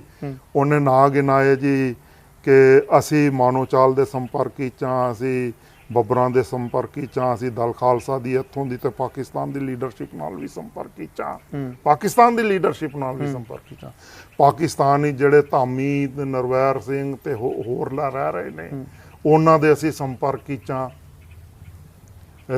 ਅਸੀਂ ਬਿੱਟੂ ਤਲੇ ਦੇ ਸੰਪਰਕ ਵਿੱਚ ਹਾਂ। ਸੋਹਣ ਸਿੰਘ ਪਾਕਿਸਤਾਨ, ਡਾਕਟਰ ਸੋਹਣ ਸਿੰਘ ਇਸ ਵੇਲੇ ਪਾਕਿਸਤਾਨ ਵਿੱਚ, ਅਸੀਂ ਉਹਦੇ ਸੰਪਰਕ ਵਿੱਚ। ਹੋ ਸਕਦਾ ਤੁਹਾਡਾ ਭੇਤ ਲੈਣ ਵਾਸਤੇ ਉਹਨਾਂ ਨੇ ਸਾਰਿਆਂ ਦੇ ਨਾਮ ਲਏ ਹੋਣ। ਮੈਂ ਤੁਹਾਨੂੰ ਅੱਗੇ ਸਪਸ਼ਟ ਕਰ ਦਿੰਦਾ, ਮੇਰੇ ਭੇਤ ਲੈਣ ਦੀ ਤੇ ਮੈਨੂੰ ਕੋਈ ਲੋੜ ਹੀ ਨਹੀਂ ਸੀ ਉਹਨਾਂ ਨੂੰ, ਕਿਉਂਕਿ ਉਹਨਾਂ ਕੋਲ ਤਾਂ ਮੇਰੇ ਤੋਂ ਜ਼ਿਆਦਾ ਭੇਤ ਪਏ ਸੀ ਜੀ। ਮੈਂ ਉਹਨੂੰ ਸਿੰਪਲ ਜੀ ਗੱਲ ਆਖ ਦਿੱਤੀ ਜਦੋਂ ਉਹਨਾਂ ਨੇ ਇਹ ਸਾਰੀਆਂ ਗੱਲਾਂ ਕਹੀਆਂ। ਮੈਂ ਕਿਹਾ ਜੀ ਨੁਮਾਇੰਦਾ ਭੇਜ ਦਿਓ। ਆਇਆ ਜੀ, ਗੱਲਬਾਤ ਹੋਈ। ਮੈਂ ਕਿਹਾ ਜੀ ਤੁਹਾਡੇ ਤੇ ਮੁਫਤੀ ਮੁਹੰਮਦ ਸਈਦ ਸਾਹਿਬ ਨੇ ਕਿਹਾ ਸਾਰਿਆਂ ਨਾਲ ਹੀ ਸੰਪਰਕ ਨੇ, ਤੇ ਫਿਰ ਮੇਰੀ ਕੀ ਲੋੜ ਹੈ ਤੁਹਾਨੂੰ? ਮੈਂ ਉਹਨੂੰ ਕਿਹਾ, ਮੈਂ ਕਿਹਾ ਤੁਹਾਡੇ ਤੇ ਸਾਰਿਆਂ ਨਾਲ ਸੰਪਰਕ ਨੇ, ਮੇਰੀ ਕੀ ਲੋੜ ਹੈ? ਫਿਰ ਉਹਨੇ ਸਪਸ਼ਟ ਕੀਤਾ, ਕਹਿੰਦਾ ਜੀ ਲੋੜ ਹੈਗੀ ਹੈ ਕਿ ਸਾਡੇ ਸੰਪਰਕ ਥਰੂ ਸਿਮਰਨਜੀਤ ਸਿੰਘ ਮਾਨ ਦਮਦਮੀ ਟਕਸਾਲ ਨੇ, ਤੇ ਥਰੂ ਰੋਡੇ ਪਰਿਵਾਰ ਜਸਬੀਰ ਸਿੰਘ ਰੋਡੇ ਮਾਨ ਦਮਦਮੀ ਟਕਸਾਲ, ਆਪਣਾ ਸਰਦਾਰ ਗੁਰਤੇਜ ਸਿੰਘ ਦੇ ਜਰੀਏ ਵੀ ਕੁਝ ਬੰਦੇ ਸੀ, ਪ੍ਰੋਫੈਸਰ ਦਰਸ਼ਨ ਸਿੰਘ ਜੀ ਦੇ ਜਰੀਏ ਵੀ ਕੁਝ ਬੰਦੇ ਸੀ। ਉਹਨੇ ਸਾਰੀ ਚੀਜ਼ ਮੈਨੂੰ ਸਪਸ਼ਟ ਦੱਸੀ, ਠੀਕ ਹੈ। ਕੁਝ ਪੱਤਰਕਾਰਾਂ ਦੇ ਜਰੀਏ ਸੀ, ਠੀਕ ਹੈ। ਪੰਜਾਬੀ ਟ੍ਰਿਬਿਊਨ ਸੀ ਸਭ ਤੋਂ ਅੱਗੇ ਸਾਜੇ, ਇਹਦੇ ਪੱਤਰਕਾਰਾਂ ਦੇ ਜਰੀਏ ਬੜੇ ਖਾੜਕੂ ਇਹਨਾਂ ਦੇ ਸੰਪਰਕ ਸੀ। ਉਹਨੇ ਸਾਰਿਆਂ ਦੇ ਨਾਂ ਗਿਣਾਤੇ, ਠੀਕ ਹੈ, ਕਿ ਬਈ ਇਹ ਨੇ। ਪਰ ਇਹ ਸਾਰੇ ਗਰੀਦੀ ਬੰਦੇ ਨੇ, ਇਹ ਕਿਸੇ ਤਨ ਪੱਤਨ ਨਹੀਂ ਜੀ ਲੱਗਣ ਦਿੰਦੇ ਗੱਲ। ਪਰ ਇਹਨਾਂ ਵਿੱਚੋਂ ਸਾਰੇ ਜਿਨ੍ਹਾਂ ਦੇ ਜਰੀਏ ਜਿਹੜੇ ਖਾੜਕੂ ਸਾਨੂੰ ਉਹਨਾਂ ਨੇ ਸੰਪਰਕ ਵਿੱਚ ਲਿਆਂਦੇ, ਉਹ ਸਾਰੇ ਆਪ ਮੁੱਖ ਮੰਤਰੀ ਬਣਨ ਦੇ ਚਾਹਵਾਨ ਨੇ। ਤੇ ਮੁੱਖ ਮੰਤਰੀ ਤਾਂ ਕਹਿੰਦਾ ਜੀ ਕੋਈ ਇੱਕ ਹੀ ਬਣੇਗਾ, ਕਹਿੰਦਾ ਜੀ ਪ੍ਰੋਬਲਮ ਹੈ ਹੈਗੀ। ਤੇ ਹੁਣ ਸਰਕਾਰ ਇਹ ਚਾਹੁੰਦੀ ਹੈ ਕਿ ਜੇ ਇਹਨਾਂ ਸਾਰਿਆਂ ਨੂੰ ਸਾਈਡ ਤੇ ਕਰਕੇ ਤੁਹਾਡੇ ਵਰਗਾ ਨਿਸਵਾਰਥ ਬੰਦਾ ਜੇ ਗੱਲ ਕਰਦਾ ਔਰ ਸਾਨੂੰ ਇਹਨਾਂ ਦੇ ਨਾਲ ਬਹਾ ਦਿੰਦਾ ਇੱਕ ਵਾਰੀ, ਔਰ ਉਹ ਆਪਣੀਆਂ ਡਿਮਾਂਡ ਸਾਨੂੰ ਦੱਸਦੇ ਨੇ, ਤੇ ਅਸੀਂ ਫੇਰ ਗੱਲ ਅੱਗੇ ਤੋਰ ਸਕਦੇ ਹਾਂ, ਇਹਨਾਂ ਨੂੰ ਸਾਈਡ ਤੇ ਕਰ ਸਕਦੇ ਹਾਂ। ਮੈਂ ਕਿਹਾ ਚਲੋ ਤੁਹਾਡੀ ਗੱਲ ਮੈਨੂੰ ਪਸੰਦ ਆਈ। ਮੈਂ ਕਿਹਾ ਜੀ ਦੱਸੋ ਤੁਸੀਂ ਉਹਨਾਂ ਤੋਂ ਚਾਹੁੰਦੇ ਕੀ ਹੋ, ਪਹਿਲਾਂ ਮੈਨੂੰ ਤਾਂ ਪਤਾ ਹੋਏ ਨਾ। ਕਹਿੰਦੇ ਜੀ ਅਸੀਂ ਉਹਨਾਂ ਤੋਂ ਸਿਰਫ ਦੋ ਚੀਜ਼ਾਂ ਚਾਹੁੰਦੇ ਹਾਂ। ਉਹ ਆਪਣੀ ਮੂਵਮੈਂਟ ਚਲਾਉਣਾ ਚਾਹੁੰਦੇ ਨੇ, ਡੈਮੋਕ੍ਰੈਟਿਕਲੀ ਚਲਾਉਣ, ਸਾਨੂੰ ਕੋਈ ਇਤਰਾਜ਼ ਨਹੀਂ। ਮੈਂ ਕਿਹਾ ਜੀ ਚਲੋ ਠੀਕ ਹੈ, ਜਿਹੜੇ ਤੁਸੀਂ ਕੇਸ ਬਣਾਏ ਹੋਏ ਨੇ, ਸਾਰਾ ਕੁਝ ਕੀਤਾ ਹੋਇਆ, ਕਹਿੰਦੇ ਸਾਰੇ ਖਤਮ ਕਰ ਦਿੱਤੇ ਜਾਣਗੇ। ਕਿਸੇ ਤੋਂ ਸਰੈਂਡਰ ਨਹੀਂ ਕਰਾਇਆ ਜਾਏਗਾ, ਕੁਝ ਨਹੀਂ ਕਰਾਇਆ ਜਾਏਗਾ, ਸਭ ਖਤਮ ਕਰ ਦਿੱਤੇ ਜਾਣਗੇ। ਉਹ ਡੈਮੋਕ੍ਰੈਟਿਕ ਸਿਸਟਮ ਵਿੱਚ ਆ ਜਾਣ, ਆਪਣੀ ਪਾਰਟੀ ਬਣਾ ਲੈਣ, ਅਸੀਂ ਉਹਨਾਂ ਨੂੰ ਵਿਧਾਨ ਸਭਾ ਦੀ ਇਲੈਕਸ਼ਨ ਲੜਨ ਦਾ ਮੌਕਾ ਦਾਂਗੇ। ਉਹ ਆਪਣਾ ਲੀਡਰ ਇੱਕ ਆਪ ਚੁਣ ਲੈਣ। ਗਰੁੱਪ 21 ਮੈਂਬਰ ਹੈ, 28 ਮੈਂਬਰ ਨੇ, ਕਹਿੰਦਾ ਉਹ ਇਹਨੇ ਆਪ ਹੀ ਦੱਸਿਆ, ਕਹਿੰਦਾ ਟੋਟਲ 28 ਧੜੇ ਨੇ ਤੁਹਾਡੇ, 28 ਦੀ ਕੋਰ ਕਮੇਟੀ ਬਣਾ ਲਓ, 28 ਨੂੰ ਕਹੋ ਜੀ ਆਪਣਾ ਇੱਕ ਲੀਡਰ ਚੁਣ ਲਓ। ਉਹ 28 ਕਹਿੰਦਾ ਜੀ ਕੈਬਨਿਟ ਵਿੱਚ ਲੈ ਲਿਆ ਜੇ, ਇੱਕ ਲੀਡਰ ਮੁੱਖ ਮੰਤਰੀ ਬਣਾਉਣ ਲਈ ਚੁਣ ਲਓ, ਅਸੀਂ ਸੱਤਾ ਉਹਨਾਂ ਨੂੰ ਪੰਜਾਬ ਦੀ ਸੌਂਪ ਦਾਂਗੇ, ਜੋ ਕਰਨਾ ਕਰੋ, ਸਾਨੂੰ ਕੋਈ ਇਤਰਾਜ਼ ਨਹੀਂ ਹੈ, ਪਰ ਡੈਮੋਕ੍ਰੈਟਿਕਲੀ ਕਰੋ। ਠੀਕ ਹੈ। ਮੈਂ ਕਿਹਾ ਜੀ ਇਹਦੇ 'ਚ ਤਾਂ ਕੋਈ ਇਤਰਾਜ਼ ਨਹੀਂ, ਔਰ ਮੈਨੂੰ ਇਹਦੇ 'ਚ ਇਤਰਾਜ਼ ਲੱਗਾ ਵੀ ਨਹੀਂ ਜੀ। ਮੈਂ ਔਨ ਕੈਮਰਾ ਤੁਹਾਨੂੰ ਕਹਿ ਰਿਹਾ ਬਈ ਇਹਦੇ 'ਚ ਕੀ ਇਤਰਾਜ਼ ਹੈ ਜੀ। ਜਦੋਂ ਇਹ ਨਹੀਂ ਸ਼ਰਤ ਲਾ ਰਹੇ ਬਈ ਤੁਸੀਂ ਖਾਲਿਸਤਾਨ ਛੱਡੋ, ਜਦੋਂ ਇਹ ਨਹੀਂ ਸ਼ਰਤ ਲਾ ਰਹੇ ਕਿ ਤੁਸੀਂ ਆਪਣੀ ਮੂਵਮੈਂਟ ਛੱਡੋ, ਤੇ ਫਿਰ ਸਾਨੂੰ ਸੱਤਾ ਲੈਣ 'ਚ ਕੀ ਇਹ ਹਰਜ ਆ? ਕੋਈ ਪਰਹੇਜ਼ ਨਾ ਥੋੜਾ, ਫਿਰ ਤਾਂ ਬੇਵਕੂਫੀ ਹੈ। ਜੇ ਭਾਈ ਸਿੰਘ ਸਾਹਿਬ ਨਵਾਬ ਸਿੰਘ ਜੀ ਨੂੰ ਸੱਤਾ ਆਈ ਦਿੱਲੀ ਵੱਲੋਂ, ਤੇ ਉਹਨਾਂ ਨੇ ਚਰਨ ਛੂ ਕਰਕੇ ਸੱਤਾ ਸੰਭਾਲੀ ਤੇ ਕੌਮ ਦਾ ਬਹੁਤ ਕੁਝ ਵਾਰਤਾ, ਨਵਾਬੁਲ ਕੌਮ ਬਣ ਗਏ। ਠੀਕ ਆ ਨਾ ਜੀ। ਤੇ ਮੈਂ ਇਹਨਾਂ ਨੂੰ ਕਿਹਾ, ਮੈਂ ਕਿਹਾ ਜੀ ਇਹ ਚੀਜ਼ ਵਾਸਤੇ ਮੈਂ ਤੁਹਾਡੀ ਗੱਲਬਾਤ ਕਰ ਸਕਦਾ, ਕੋਈ ਹਰਜ ਨਹੀਂ ਹੈ, ਪਰ ਮੈਂ ਕਿਹਾ ਜੀ ਇਸ ਚੀਜ਼ ਵਾਸਤੇ ਵੀ ਪਹਿਲਾਂ ਮੈਨੂੰ ਮਾਨ ਤੇ ਰੋਡੇ ਪਰਿਵਾਰ ਨੂੰ ਸਾਈਡ ਤੇ ਕਰਨਾ ਪੈਣਾ, ਕਿਉਂਕਿ ਇਹਨਾਂ ਨੇ ਉਹਨਾਂ ਦੇ ਮਨਾਂ 'ਚ ਐਸੀਆਂ ਕੁਰਖਤ ਗੱਲਾਂ ਪਾ ਦੇਣੀਆਂ ਨੇ ਕਿ ਉਹਨਾਂ ਨੇ ਮੈਂ ਅਗਰ ਉਹਨਾਂ ਕੋਲ ਗਿਆ, ਉਹਨਾਂ ਨੇ ਮੈਨੂੰ ਗੋਲੀ ਮਾਰ ਦੇਣੀ ਹੈ। ਕਹਿੰਦੇ ਆ ਵੀ ਠੀਕ ਹੈ। ਤੇ ਮੈਂ ਕਿਹਾ ਜੀ ਮੇਰੇ ਕੋਲ ਸਾਧਨ ਨਹੀਂ ਜੀ ਹੈਗੇ, ਕੁਛ ਨਹੀਂ ਹੈਗਾ, ਤੇ ਮੈਨੂੰ ਦੋ ਕਾਰਾਂ ਚਾਹੀਦੀਆਂ ਨੇ, ਇੱਕ ਮੇਰੇ ਵਿਚੋਲੇ ਵਾਸਤੇ ਤੇ ਇੱਕ, ਕਿਉਂਕਿ ਅੱਜ ਦੇਖੋ ਤੁਸੀਂ ਕਿਤਾਬ ਵੀ ਕਹਿ ਰਹੀ ਹੈ, ਔਰ ਸਾਰੇ ਪਟਿਆਲੇ ਔਰ ਸਾਰੇ ਪੰਜਾਬ ਨੂੰ ਪਤਾ ਹੈ ਜੇ ਮੈਂਬਰ ਪਾਰਲੀਮੈਂਟ ਮੇਰੇ ਕੋਲ ਕੋਈ ਸਾਧਨ ਨਹੀਂ ਸੀ। ਠੀਕ ਹੈ ਨਾ ਜੀ। ਮੈਂ ਕਹਿੰਦੇ ਯਾਰ ਇਹ ਕਿਹੜੀ ਵੱਡੀ ਗੱਲ ਆ, ਸਰਕਾਰ ਦੀਆਂ ਸਾਰੀਆਂ ਕਾਰਾਂ ਤੇਰੀਆਂ ਕਾਰਾਂ ਨੇ ਇਸ ਕੰਮ ਵਾਸਤੇ। ਮੈਂ ਕਿਹਾ ਨਾ ਜੀ ਸਰਕਾਰੀ ਨਹੀਂ ਚਾਹੀਦੀ। ਕਹਿੰਦਾ ਕਾਰ ਕਢਾ ਲਾ, ਪੇਮੈਂਟ ਅਸੀਂ ਕਰ ਦਾਂਗੇ। ਮੈਂ ਕਿਹਾ ਜੀ ਰਿਸ਼ਵਤ ਨਹੀਂ ਚਾਹੀਦੀ। ਮੈਂ ਕਿਹਾ ਮੈਂ ਕਿਉਂ ਤੁਹਾਡੇ ਅੱਗੇ ਕਾਣਾ ਬਣਾ ਜੀ, ਫਿਰ ਮੈਂ ਤਾਂ ਕੌਮ ਦਾ ਕੰਮ ਕਰ ਰਿਹਾ, ਮੈਨੂੰ ਇਹ ਨਹੀਂ ਚਾਹੀਦਾ। ਇੱਕਦਮ ਠੱਠੰਬਰ ਗਿਆ, ਐਕਚੁਅਲ ਠੱਠੰਬਰ ਗਿਆ। ਕਹਿੰਦਾ ਸੌਰੀ ਜੀ, ਪਰ ਸਾਡੇ ਤੋਂ ਸਾਰਿਆਂ ਨੇ ਹੀ ਲਈਆਂ ਨੇ ਜੀ। ਅੱਛਾ। ਹਾਂ। ਮੈਂ ਕਿਹਾ ਜੀ ਕਿਹੜੇ ਕਿਹੜੇ ਸਾਰੇ? ਫਿਰ ਉਹਨਾਂ ਨੇ ਨਾਂ ਲੈ ਦਿੱਤੇ ਜੀ। ਅੱਛਾ। ਸਭ ਨੂੰ ਉਹਨਾਂ ਨੇ ਕਾਰਾਂ ਦਿੱਤੀਆਂ ਜੀ, ਸਾਰਿਆਂ ਨੂੰ। ਦੋ ਜਿਪਸੀਆਂ ਦਿੱਤੀਆਂ ਜੀ ਪੁਲਿਸ ਦੀਆਂ। ਤੁਸੀਂ ਦੇਖੋ, ਮੈਂ ਵੀ ਐਨਟਾਈਟਲ ਸੀ, ਮੈਂ ਕਾਰ ਕਿਉਂ ਮੰਗਦਾ? ਸਿੱਖਾਂ ਨੂੰ ਇਹੀ ਸੋਚ ਲੈਣਾ ਚਾਹੀਦਾ, ਬੜੇ ਵਿਦਵਾਨ ਸਿੱਖ ਬਣਦੇ ਨੇ। ਇਸ ਕਿਤਾਬ ਤੇ ਬੜੇ ਪੱਤਰਕਾਰ ਲਿਖਦੇ ਜੇ ਜੀ ਆ ਤਿੰਦਰਪਾਲ ਸਿੰਘ ਆ ਤੇ ਫਲਾਣਾ ਹੈ, ਬਾਕੀਆਂ ਦਾ ਕੋਈ ਜ਼ਿਕਰ ਨਹੀਂ ਜੇ ਕਰਦੇ। ਤਿੰਦਰਪਾਲ ਸਿੰਘ ਦਾ ਨਾਂ ਜ਼ਰੂਰ ਠੋਕਦੇ ਨੇ, ਹੋਰ ਕਿਸੇ ਦਾ ਜ਼ਿਕਰ ਨਹੀਂ ਜੀ ਕਰਦੇ। ਕਿਉਂ? ਕਿਉਂਕਿ ਇਹ ਤਿੰਦਰਪਾਲ ਸਿੰਘ ਸੱਚਾ, ਐਸੇ ਨੂੰ ਨੰਗਾ ਕਰਨਾ, ਮਤਲਬ ਇਹਦਾ ਕੌਮ ਸੱਚਾਈ ਨਾ ਮੰਨੇ ਕਦੇ ਵੀ, ਕਿਉਂਕਿ ਬਾਕੀ ਤੇ ਸਾਰੇ ਪਤਾ ਮਾਂ ਵਿੱਚ ਨੰਗੇ ਨੇ ਜੀ। ਤੇ ਜੇ ਇਹਦੀ ਸੱਚ ਮੰਨ ਲਿਆ, ਬਾਕੀ ਸਾਰੇ ਉੱਧੜ ਜਾਣਗੇ। ਅਸਲ ਕਹਾਣੀ ਹੈ ਜੀ। ਹੁਣ ਬਤੌਰ ਮੈਂਬਰ ਪਾਰਲੀਮੈਂਟ ਦੋ ਜਿਪਸੀਆਂ ਤਾਂ ਮੈਨੂੰ ਵੀ ਮਿਲੀਆਂ ਸੀ ਜੀ, ਮੈਂ ਵਾਪਸ ਭੇਜ ਦਿੱਤੀਆਂ। ਮੈਂ ਕਿਹਾ ਨਾ ਮੈਨੂੰ ਸਰਕਾਰੀ ਸਿਕਿਉਰਿਟੀ ਚਾਹੀਦੀ, ਨਾ ਸਰਕਾਰੀ ਵਾਹੀਕਲ ਚਾਹੀਦੀ। ਜਦ ਕਿ ਮੰਡ ਤੁਸੀਂ ਕਹਿੰਦੇ ਅਸਤੀਫਾ ਦੇਤਾ, ਉਹ ਵੀ ਲਈ ਫਿਰਦਾ ਰਿਹਾ ਜੀ। 1996 ਤੱਕ ਉਹਦੇ ਕੋਲ ਸਰਕਾਰੀ ਸਿਕਿਉਰਿਟੀ ਸੀ। ਸਿਮਰਨਜੀਤ ਸਿੰਘ ਮਾਨ ਕੋਲ ਅੱਜ ਤੱਕ ਹੈਗੀ ਜੀ। ਠੀਕ ਹੈ ਨਾ ਜੀ। ਰੋਡੇ ਕੋਲ ਅੱਜ ਤੱਕ ਹੈਗੀ ਹੈ। ਦਮਦਮੀ ਟਕਸਾਲ ਦੇ ਸਾਰੇ ਬੰਦਿਆਂ ਕੋਲ ਅੱਜ ਤੱਕ ਹੈਗੀ ਹੈ। ਰੋਡੇ ਪਰਿਵਾਰਾਂ ਕੋਲ ਅੱਜ ਤੱਕ ਹੈਗੀ ਹੈ। ਤਾਂ ਉਹਨਾਂ ਚੀਜ਼ਾਂ ਨੂੰ ਖੈਰ ਛੱਡੀਏ। ਸਿੱਖ ਸੋਚਦੇ ਨਹੀਂ ਜੀ ਆਪਣੇ ਦਿਮਾਗ ਤੋਂ। ਜੀ ਮੈਂ ਬਤੌਰ ਮੈਂਬਰ ਪਾਰਲੀਮੈਂਟ ਐਂਟਾਈਟਲ ਸੀ 2 ਜੀਪਾਂ ਲਈ। ਜੀਪਾਂ ਆਈਆਂ ਇਨ ਰਾਈਟਿੰਗ ਵਿੱਚ ਮੈਂ ਵਾਪਸ ਭੇਜਤੀਆਂ, ਮੈਨੂੰ ਸਰਕਾਰੀ ਸਹੂਲਤ ਨਹੀਂ ਚਾਹੀਦੀ, ਮੈਂ ਆਪਣੀ ਸਿਕਿਉਰਿਟੀ ਆਪੇ ਕਰ ਲਾਂਗਾ। ਪ੍ਰੂਫ ਹੈ? ਚਿੱਠੀ ਹੈ ਜੀ ਮੇਰੇ ਕੋਲ, ਉਹਨਾਂ ਦੀ ਸੀਲਬੰਦ ਚਿੱਠੀ ਹੈ। ਪਟਿਆਲਾ ਐਸਐਸਪੀ ਦਫ਼ਤਰ ਵਿੱਚ ਭਾਰਤ ਸਰਕਾਰ ਨੇ 2 ਜੀਪਾਂ 1994 ਤੱਕ ਖਿਲਾਰੀ ਰੱਖੀਆਂ, ਜੰਗਾਲ ਖਾ ਕੇ ਨਿਲਾਮ ਹੋਈਆਂ, ਨਹੀਂ ਯੂਜ਼ ਕੀਤੀਆਂ? ਨਹੀਂ ਯੂਜ਼ ਕੀਤੀਆਂ। ਤੇ ਤੁਸੀਂ ਆਉਣ ਜਾਣ ਕਿੱਥੇ ਕਰਦੇ ਸੀ? ਮੈਂ ਸਕੂਟਰ ਤੇ ਕਰਦਾ ਸੀ ਜੀ। ਦਿੱਲੀ ਜਾਣਾ ਮੈਂ ਬੱਸ ਤੇ ਬਹਿ ਗਿਆ ਜਾਂ ਟ੍ਰੇਨ। Member of parliament? ਹਾਂਜੀ ਹਾਂ, ਬੱਸ ਤੇ? ਬੱਸ ਤੇ। ਇਹ ਸਾਰੇ ਲੀਡਰ ਜਿੰਨੇ ਵੀ ਅਕਾਲੀ ਲੀਡਰ ਜੇ ਜਿੰਨੇ ਆ ਪੰਥਕ ਆਪਣੇ ਆਪ ਨੂੰ ਅਖਵਾਉਂਦੇ ਨੇ, ਮੈਨੂੰ ਫਪਤੀਆਂ ਮਾਰਦੇ ਸੀ। ਆ ਜਾ ਰਿਹਾ ਜੇ ਖਾੜਕੂਆਂ ਦਾ ਲੀਡਰ, ਇੰਝ ਕਹਿੰਦੇ ਸੀ। ਮੈਂ ਪਾਰਲੀਮੈਂਟ ਰਿਕਸ਼ਾ ਤੇ ਬੈਠ ਕੇ ਜਾਂਦਾ ਰਿਹਾ, ਮੈਨੂੰ ਕਿਹੜੀ ਸ਼ਰਮ ਹੈ ਜੀ। ਮੇਰੀ ਬੁੱਧੀ ਮੇਰੀ ਲਿਆਕਤ ਨੇ ਕੰਮ ਕਰਨਾ ਹੈ ਜੀ, ਮੇਰੀ ਕਾਰ ਨੇ ਨਾ ਥੋੜਾ ਕੰਮ ਕਰਨਾ, ਮੇਰੀ ਸਵਾਰੀ ਨੇ ਨਾ ਥੋੜਾ ਉੱਤੇ ਕੰਮ ਕਰਨਾ।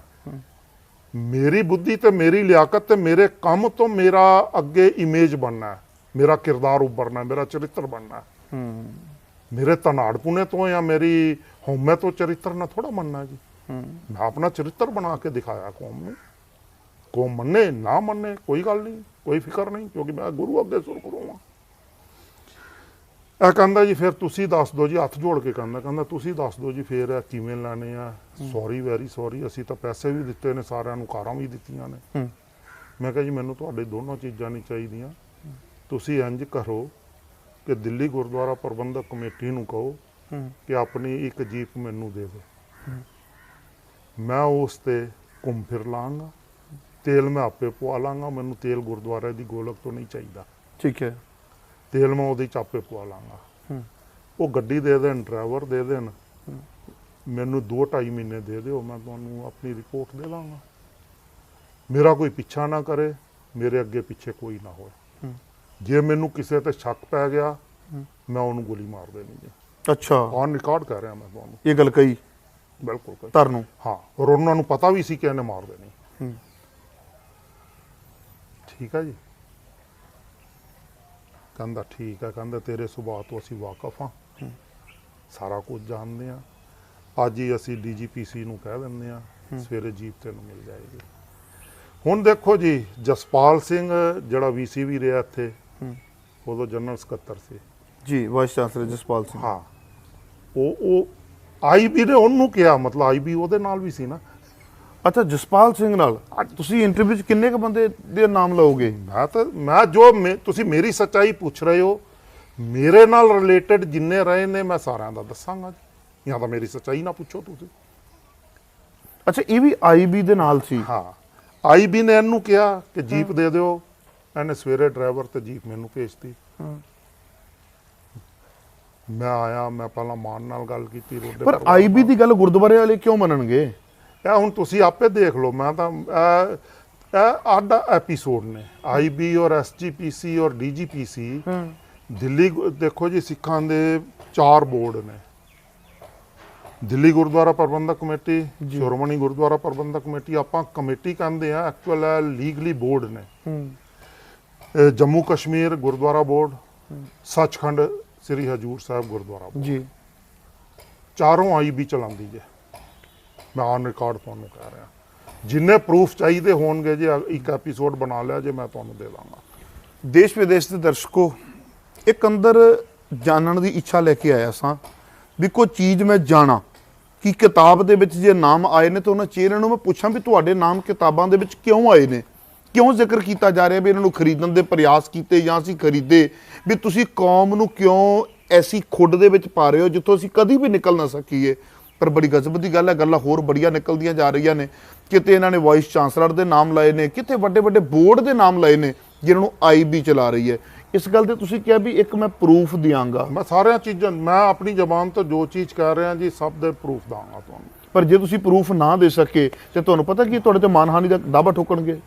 ਮੈਨੂੰ ਪਤਾ ਜੀ, ਮੈਂ ਤੁਹਾਨੂੰ ਔਨ ਰਿਕਾਰਡ ਕਰ ਰਿਹਾ ਕਿ ਸਰਦਾਰ ਜਸਪਾਲ ਸਿੰਘ ਜੀ ਉਸ ਵੇਲੇ ਜਨਰਲ ਸਕੱਤਰ ਸੀ ਦਿੱਲੀ ਗੁਰਦੁਆਰਾ ਪ੍ਰਬੰਧਕ ਕਮੇਟੀ ਦੇ, ਉਹਨਾਂ ਨੇ ਮੈਨੂੰ ਜੀਪ ਦਿੱਤੀ ਔਰ ਮੈਂ ਉਸ ਜੀਪ ਤੇ ਸਾਰਿਆਂ ਨਾਲ ਸੰਪਰਕ ਕੀਤਾ।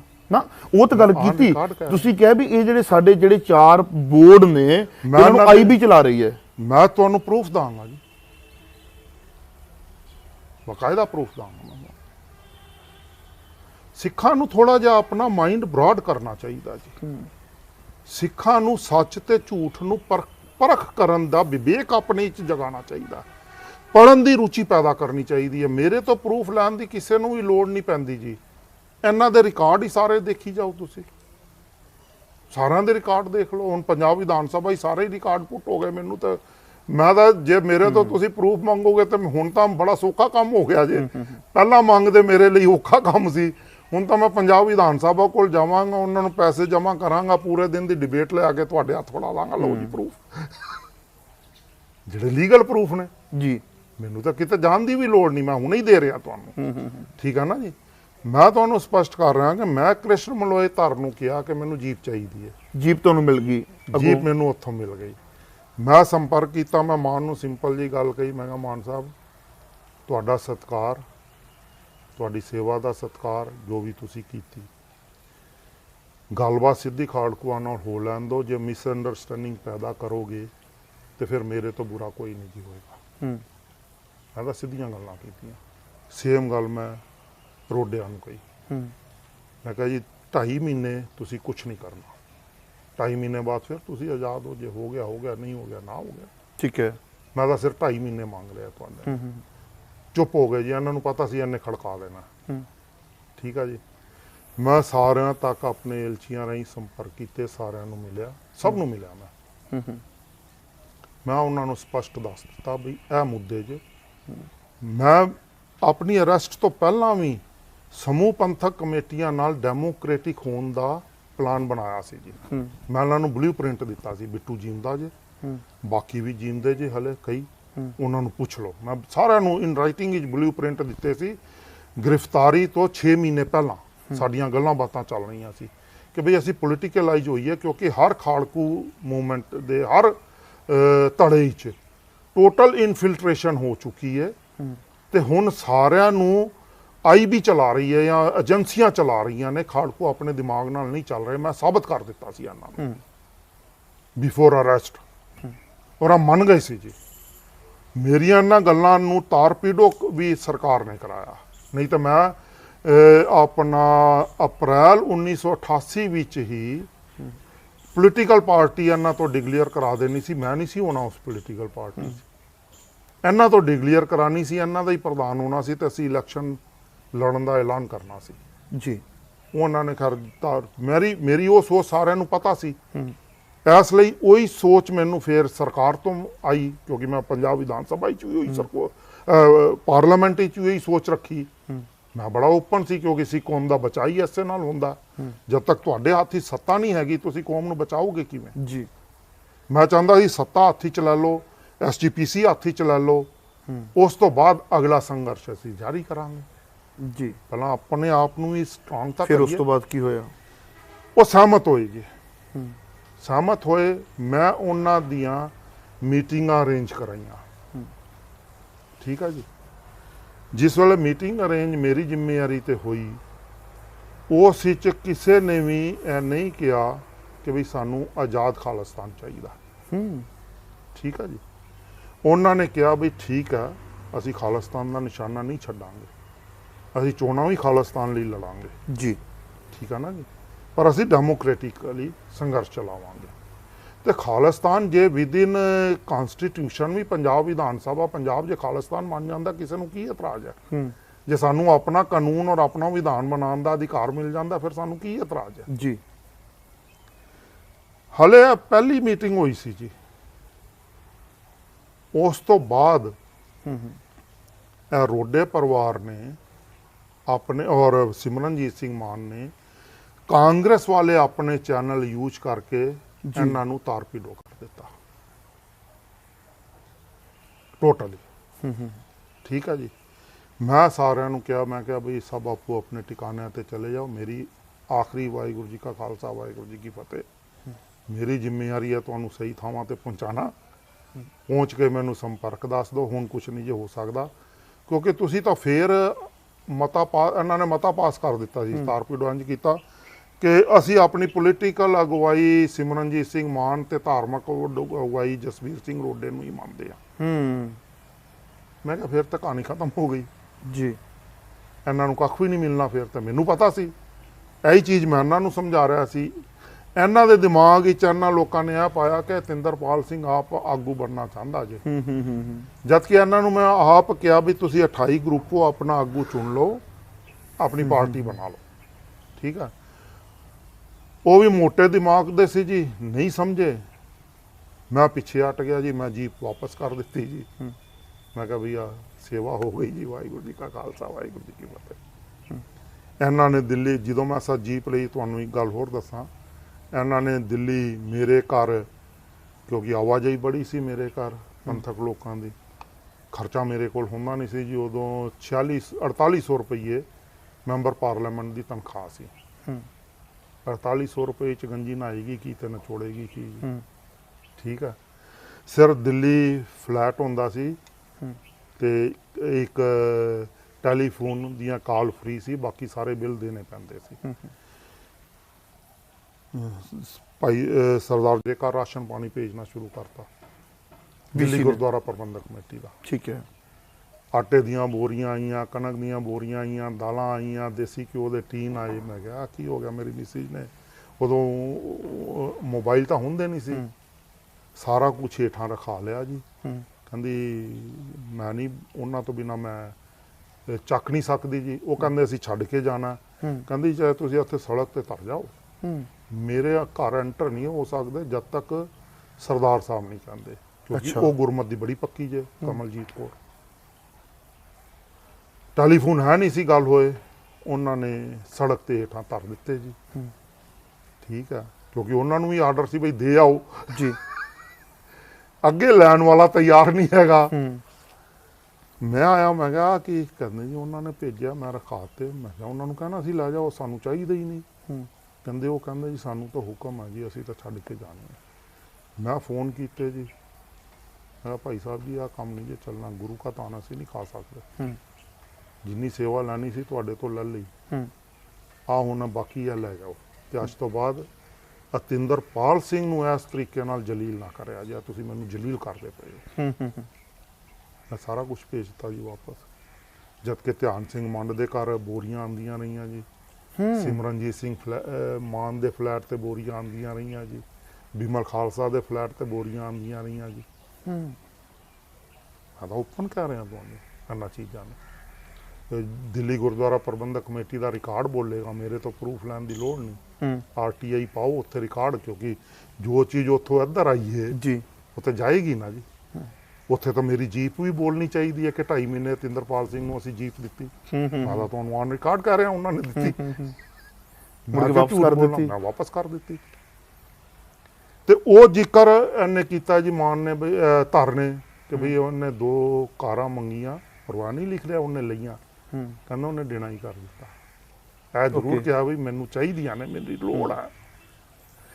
ਉਹਨਾਂ ਨੇ ਫਿਰ ਜੀ 2 ਉਹਨਾਂ ਦੀ ਭਾਸ਼ਾ 'ਚ ਮਤਲਬ ਜਿਹੜੇ ਬੰਡਲ ਨੇ ਉਹ ਕਰੋੜ ਰੁਪਏ ਦੇ ਨੇ, ਠੀਕ ਹੈ। ਜਿਹੜਾ ਪੈਕੇਟ ਹੈ ਉਹ 10 ਲੱਖ ਰੁਪਏ ਦਾ, ਤੇ ਜਿਹੜੀ ਪੰਡ ਹੈ ਉਹ 100 ਕਰੋੜ ਰੁਪਏ ਦੀ ਹੈ। ਉਹਨਾਂ ਦੀ ਭਾਸ਼ਾ 'ਚ ਉਹ ਲਿਖ ਰਹੇ ਨੇ ਸਿਮਰਨਜੀਤ ਸਿੰਘ ਮਾਨ, ਜਸਬੀਰ ਸਿੰਘ ਰੋਡੇ, ਦਲ ਖਾਲਸਾ ਤੇ ਕੰਵਰਪਾਲ ਸਿੰਘ ਧਾਮੀ ਤੇ ਹੋਰ, ਇਹਨਾਂ ਨੂੰ ਤਾਂ ਅਸੀਂ ਪੰਡਾਂ ਦੀਆਂ ਪੰਡਾਂ ਚਕਾਈਆਂ। ਅੱਛਾ, ਉਹ ਲਿਖ ਰਿਹਾ ਕਿਤਾਬ ਵਿੱਚ, ਠੀਕ ਹੈ ਨਾ ਜੀ। ਤੇ ਮੇਰੇ ਵੇਲੇ ਉਹ ਲਿਖ ਰਿਹਾ ਕਿ ਅਸੀਂ ਇਹਨੂੰ 2 ਬੰਡਲ ਦੇਣੇ ਚਾਹੇ। ਤੇ ਅੱਛਾ, ਬੰਡਲ 1 ਕਰੋੜ ਦਾ? 1 ਕਰੋੜ ਦਾ 1 ਬੰਡਲ, 1 ਕਰੋੜ ਦਾ 1 ਬੰਡਲ, 1 ਪੰਡ 100 ਕਰੋੜ ਦੀ, 1 ਪੰਡ 100 ਕਰੋੜ ਦੀ, 100 ਕਰੋੜ ਦੀ, 1 ਪੈਕੇਟ 10 ਲੱਖ ਦਾ। ਓਕੇ, ਲਿਫਾਫਾ 10 ਲੱਖ। ਸਾਨੂੰ ਇਹ ਚੀਜ਼ਾਂ ਨਵੀਆਂ ਪਤਾ ਲੱਗੀਆਂ। ਹਾਂਜੀ, ਮੈਂ ਦੱਸ ਰਿਹਾ ਤੁਹਾਨੂੰ, ਕਿਉਂਕਿ ਮੈਂ ਇਹਨਾਂ ਵਿੱਚੋਂ ਗੁਜ਼ਰਿਆ ਜੀ, ਮੈਨੂੰ ਕੀ ਹਰਜ ਆ ਦੱਸਣ ਵਿੱਚ। ਮੈਂ ਚਿੱਟੀ ਚਾਦਰ ਲੈ ਕੇ ਜੀ ਰਿਹਾ, ਮੈਂ ਆਪਣੇ ਗੁਰੂ ਅੱਗੇ ਸੁਰਖਰੂ ਹੋਣਾ। ਮੈਨੂੰ ਕੌਮ ਨਾਲ ਜਾਂ ਕੌਮ ਦੇ ਸਿੱਖਾਂ ਨਾਲ ਜਾਂ ਜਿਹੜੇ ਮੈਨੂੰ ਗਾਲਾਂ ਕੱਢਦੇ ਨੇ ਉਹਨਾਂ ਨਾਲ ਕੀ ਮਤਲਬ ਹੈ? ਮੈਨੂੰ ਕੌਮ ਦੀਆਂ ਰੂਹਾਂ ਨਾਲ ਤਾਲੁਕ ਹੈ, ਸਿੱਖ ਕੌਮ ਦੀ ਸਿੱਖ ਸਾਈਕੀ ਨਾਲ ਤਾਲੁਕ ਹੈ, ਦੇਹ ਨਾਲ ਤਾਲੁਕ ਨਹੀਂ ਹੈ ਮੇਰਾ ਕਿਸੇ ਵੀ ਲੈਵਲ ਤੇ। ਮੈਂ ਤਾਂ ਉਸ ਅੱਗੇ ਸੁਰਖਰੂ ਹੋਣਾ ਚਾਹੁੰਦਾ। ਮੈਂ ਕਿਹਾ ਜੀ ਧਰ ਸਾਹਿਬ ਅੱਜ ਤੁਸੀਂ ਇਹ ਗੱਲ ਕਰ ਦਿੱਤੀ, ਆਇੰਦਾ ਨਾ ਕਰਿਆ ਜੇ, ਨਹੀਂ ਤੇ ਮੇਰਾ ਹੱਥ ਤੁਹਾਡੇ ਤੇ ਵੀ ਉੱਠ ਜਾਏਗਾ। ਉਹਨੇ ਸਤਿਕਾਰ ਨਾਲ ਆਪਣੀ ਜੇਬ ਵਿੱਚ ਪਾਈਆਂ ਜੀ, ਚਲਾ ਗਿਆ ਜੀ।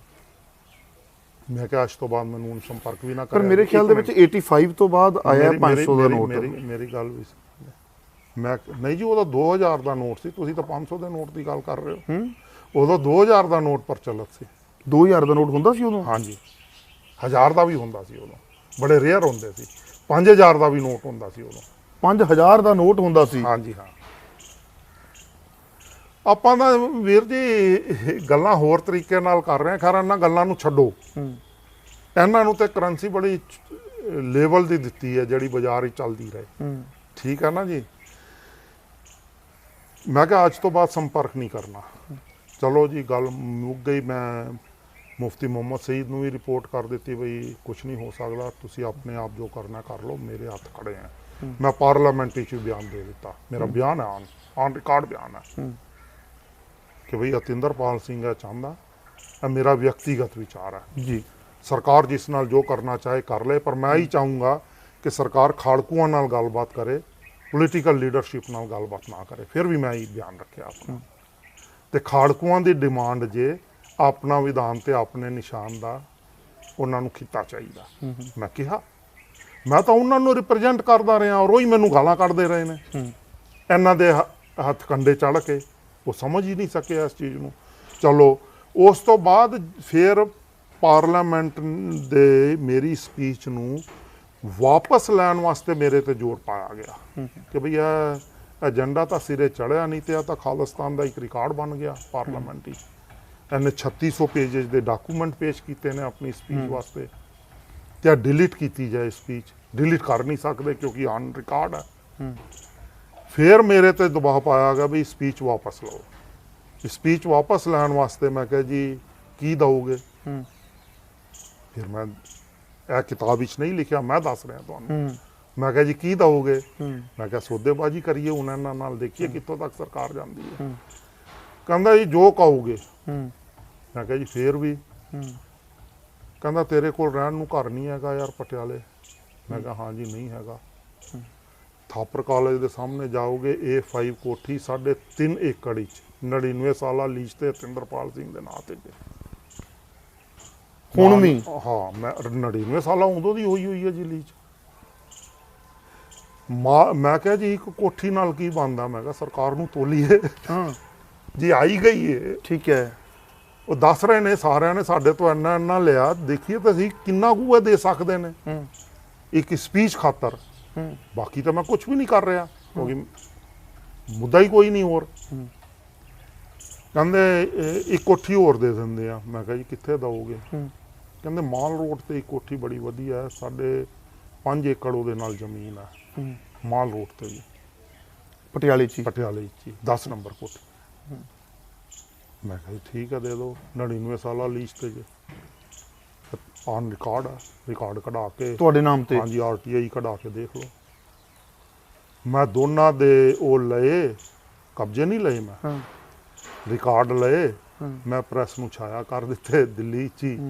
ਮੈਂ ਕਿਹਾ ਜੀ ਭਾਰਤ ਸਰਕਾਰ ਘੱਟ ਗਿਣਤੀ ਕੌਮਾਂ ਦੇ ਲੀਡਰਾਂ ਨੂੰ ਇੰਜ ਖਰੀਦਦੀ ਚ, ਆ ਜੇ ਸਬੂਤ। ਅੱਛਾ, ਮੈਂ ਉਹ ਬੰਦਾ ਸਿੰਘ ਸਾਹਿਬ ਜੀ, ਮੈਂ ਕਿਉਂ ਡਰਾਂ ਕਿਸੇ ਤੋਂ? ਤੇ ਫਿਰ ਉਹ ਜਿਹੜੀ ਜਗ੍ਹਾ ਆ ਅੱਜ ਵੀ ਤੁਹਾਡੇ ਨਾਮ ਤੇ ਬੋਲਦੀ ਹੈ? ਹਾਂ, RTI ਪਾਓ, ਇਹਨਾਂ ਨੂੰ ਕਹੋ ਜੀ ਇਹਦੀ ਲੀਜ਼ ਡੀਡ ਸਾਨੂੰ ਦਿਓ, ਜਾਂ ਤਾਂ ਨਾ ਕਰ ਦੇਣ। ਕਬਜ਼ਾ ਕਿਹਦੇ ਕੋਲ ਆ? ਕਬਜ਼ਾ ਤਾਂ ਸਰਕਾਰ ਕੋਲ ਹੀ ਆ, ਮੈਂ ਲਿਆ ਹੀ ਨਹੀਂ ਕਬਜ਼ਾ। ਮੈਂ ਕਿਉਂ ਲਾਂ ਜੀ? ਮੈਂ ਤਾਂ ਉਹਨਾਂ ਨੂੰ ਨੰਗਾ ਕਰਨਾ ਸੀ, ਮੈਂ ਨੰਗਾ ਕਰ ਲਿਆ ਔਨ ਰਿਕਾਰਡ। ਮੈਂ ਤਾਂ ਔਨ ਰਿਕਾਰਡ ਨੰਗੇ ਕੀਤੇ ਨੇ ਜੀ ਸਾਰੇ। ਮੇਰੇ ਤੋਂ ਦੁਖੀ ਹੀ ਐਸੇ ਗੱਲ ਕਰਕੇ ਨੇ ਸਾਰੇ, ਮੇਰੇ ਸੱਚ ਤੋਂ ਦੁਖੀ ਨਹੀਂ ਜੀ ਇੰਨਾ, ਮੇਰੇ ਰਿਕਾਰਡ ਤੋਂ ਦੁਖੀ ਨੇ। 3.5 ਏਕੜ ਦੀ ਇੱਕ ਕੋਠੀ ਤੇ ਇੱਕ 7.5 ਏਕੜ ਦੀ 7.5 ਏਕੜ ਦੀ ਇੱਕ ਕੋਠੀ ਪਟਿਆਲੇ ਦੇ ਵਿੱਚ, ਪਟਿਆਲੇ ਦੇ ਵਿੱਚ ਤੁਹਾਡੇ ਨਾਮ ਤੇ ਬੋਲ ਰਹੀਆਂ ਨੇ? ਹਾਂ, ਤੇ ਮੈਂ ਆਪਣੇ ਘਰ ਵਿੱਚ ਰਹਿ ਰਿਹਾ, ਮੈਂ ਉਹਨਾਂ ਦਾ ਅੱਜ ਤੱਕ ਕਬਜ਼ਾ ਨਹੀਂ ਲਿਆ। ਜਦ ਕਿ ਇਹ ਘਰ ਦੀ ਜਗ੍ਹਾ ਕਿਹਦੇ ਨਾਮ ਤੇ ਹੈ ਜਿੱਥੇ ਅੱਜ ਆਪਾਂ ਬੈਠੇ ਆ? ਦਾਸ ਦੇ ਨਾਮ ਤੇ ਹੈ ਜੀ। ਇਹ ਤੁਹਾਡੀ ਆਪਣੀ ਕਿ ਇਹ ਵੀ ਤੁਹਾਨੂੰ ਉਧਰੋਂ ਆਈ ਹੈ? ਮੈਂ ਮੈਂਬਰ ਪਾਰਲੀਮੈਂਟ ਬਣਨ ਤੋਂ ਬਾਅਦ ਪਹਿਲੀ ਜਿਹੜੀ ਮੇਰੀ ਤਨਖਾਹ ਸਾਲ ਦੀ ਇਕੱਠੀ ਮੈਨੂੰ ਮਿਲੀ, ਉਸ ਤੋਂ ਮੈਂ ਪਲਾਟ ਖਰੀਦਿਆ ਜੀ। ਠੀਕ ਹੈ। ਉਸ ਤੋਂ ਬਾਅਦ ਮੈਂ ਬਤੌਰ ਮੈਂਬਰ ਪਾਰਲੀਮੈਂਟ ਜਦੋਂ ਹਾਊਸ ਡਿਸੋਲਵ ਹੋ ਗਿਆ, ਇੱਕ LML ਸਕੂਟਰ ਖਰੀਦਿਆ ਜੀ। LML ਸਕੂਟਰ ਤੇ ਮੈਂ ਅੰਬਾਲਾ ਕੈਂਟ ਜਾ ਕੇ ਰੈਗ ਦਾ, ਕੈਂਟ ਮਿਲਟਰੀ ਦੇ ਰੈਗ ਦਾ ਟੈਂਟ ਖਰੀਦਿਆ। ਟੈਂਟ ਖਰੀਦ ਕੇ ਬਲਬੇੜਾ ਕੱਚੀ ਆੜਤ ਕੀਤੀ ਜੀ, ਆਪਣੇ ਇੱਕ ਦੋਸਤ ਨਾਲ ਰਲ ਕੇ ਮੈਂ ਅਸੀਂ ਪਾਰਟਨਰਸ਼ਿਪ ਵਿੱਚ ਆੜਤ ਕੀਤੀ। ਆੜਤ ਕਰਨ ਤੋਂ ਬਾਅਦ 6 ਸਾਲਾਂ ਬਾਅਦ ਆ ਕੋਠੀ ਬਣਾਈ ਜੀ। ਠੀਕ ਹੈ। ਆਪਣੀ ਕਿਰਤ ਕਮਾਈ ਨਾਲ ਬਣਾਈ। ਅੱਛਾ, ਤੁਹਾਨੂੰ ਤੁਸੀਂ ਕਹਿਤਾ ਮੇਰਾ ਹੱਥ ਚੁੱਕ ਜਾਏਗਾ, ਫਿਰ ਚਲਾ ਗਿਆ ਉਹ? ਹਾਂ, ਚਲਾ ਗਿਆ ਜੀ। ਦੁਬਾਰਾ ਉਹਨਾਂ ਨੇ ਫਿਰ ਜਦੋਂ ਇਹ ਵੀ ਮੈਂ ਨੰਗਾ ਕਰਤਾ, ਫਿਰ ਇਹਦੀ ਫਿਰ ਧਰ ਦੀ ਡਿਊਟੀ ਲੱਗੀ। ਕਹਿੰਦਾ ਯਾਰ ਇਹ ਬੰਦਾ ਇੰਜ ਨਹੀਂ ਕਾਬੂ ਆਣਾ, ਇਹਦੀ ਬੀਬੀ ਨੂੰ ਅਪਰੋਚ ਕਰੋ, ਹਾਂ, ਇਹਦੇ ਘਰ ਰਾਹੀਂ ਇਹਨੂੰ ਡਾਇਲੂਟ ਕਰੋ। ਕਿਉਂਕਿ ਉਦੋਂ ਤੱਕ ਮੇਰੇ ਘਰ ਖਾਣ ਪੀਣ ਦਾ ਸਮਾਨ ਹੀ ਨਹੀਂ ਸੀ ਹੁੰਦਾ ਜੀ। ਮੇਰੀ ਛੋਟੀ ਬੱਚੀ ਸੀ, ਮੇਰੇ ਕੋਲ ਇੰਨਾ ਨਹੀਂ ਸੀ ਹੁੰਦਾ ਕਿ ਮੈਂ ਉਹਨੂੰ ਰੋਜ਼ਾਨਾ ਦੁੱਧ ਪਿਆ ਸਕਾਂ। ਮੈਂ ਤਾਂ ਹੀ ਤੁਹਾਨੂੰ ਦੱਸਣਾ, 4800 ਬੰਦੇ ਦੀ ਤਨਖਾਹ ਵਿੱਚ ਬੰਦਾ ਕੀ ਕਰ ਲਏਗਾ ਜੀ। ਉਹਨੇ ਪਾਰਲੀਮੈਂਟ ਵਿੱਚ ਵੀ ਕੰਮ ਕਰਨਾ, ਉਹਨੇ ਕਨਸਟੀਟੂਐਂਸੀ ਵਿੱਚ ਵੀ ਕੰਮ ਕਰਨਾ। ਭ੍ਰਿਸ਼ਟਾਚਾਰ ਕਰ ਲਓ ਤੇ ਜੋ ਮਰਜ਼ੀ ਕਰ ਲਓ ਜੀ, ਕਿਰਤ ਕਮਾਈ ਨਾਲ ਤੇ ਕੰਮ ਨਹੀਂ ਹੁੰਦੇ ਜੀ। ਤੇ ਮੇਰੇ ਕੋਲੋਂ ਨਹੀਂ ਸੀ ਹੁੰਦਾ ਕੰਮ। ਮੈਂ ਤਾਂ ਇਸੇ ਲਈ ਕਿਹਾ, ਮੈਂ ਕਿਹਾ ਇਹੋ ਜੀ ਪੋਲੀਟਿਕਸ ਵਿੱਚ ਰਹਿਣਾ ਹੀ ਨਹੀਂ।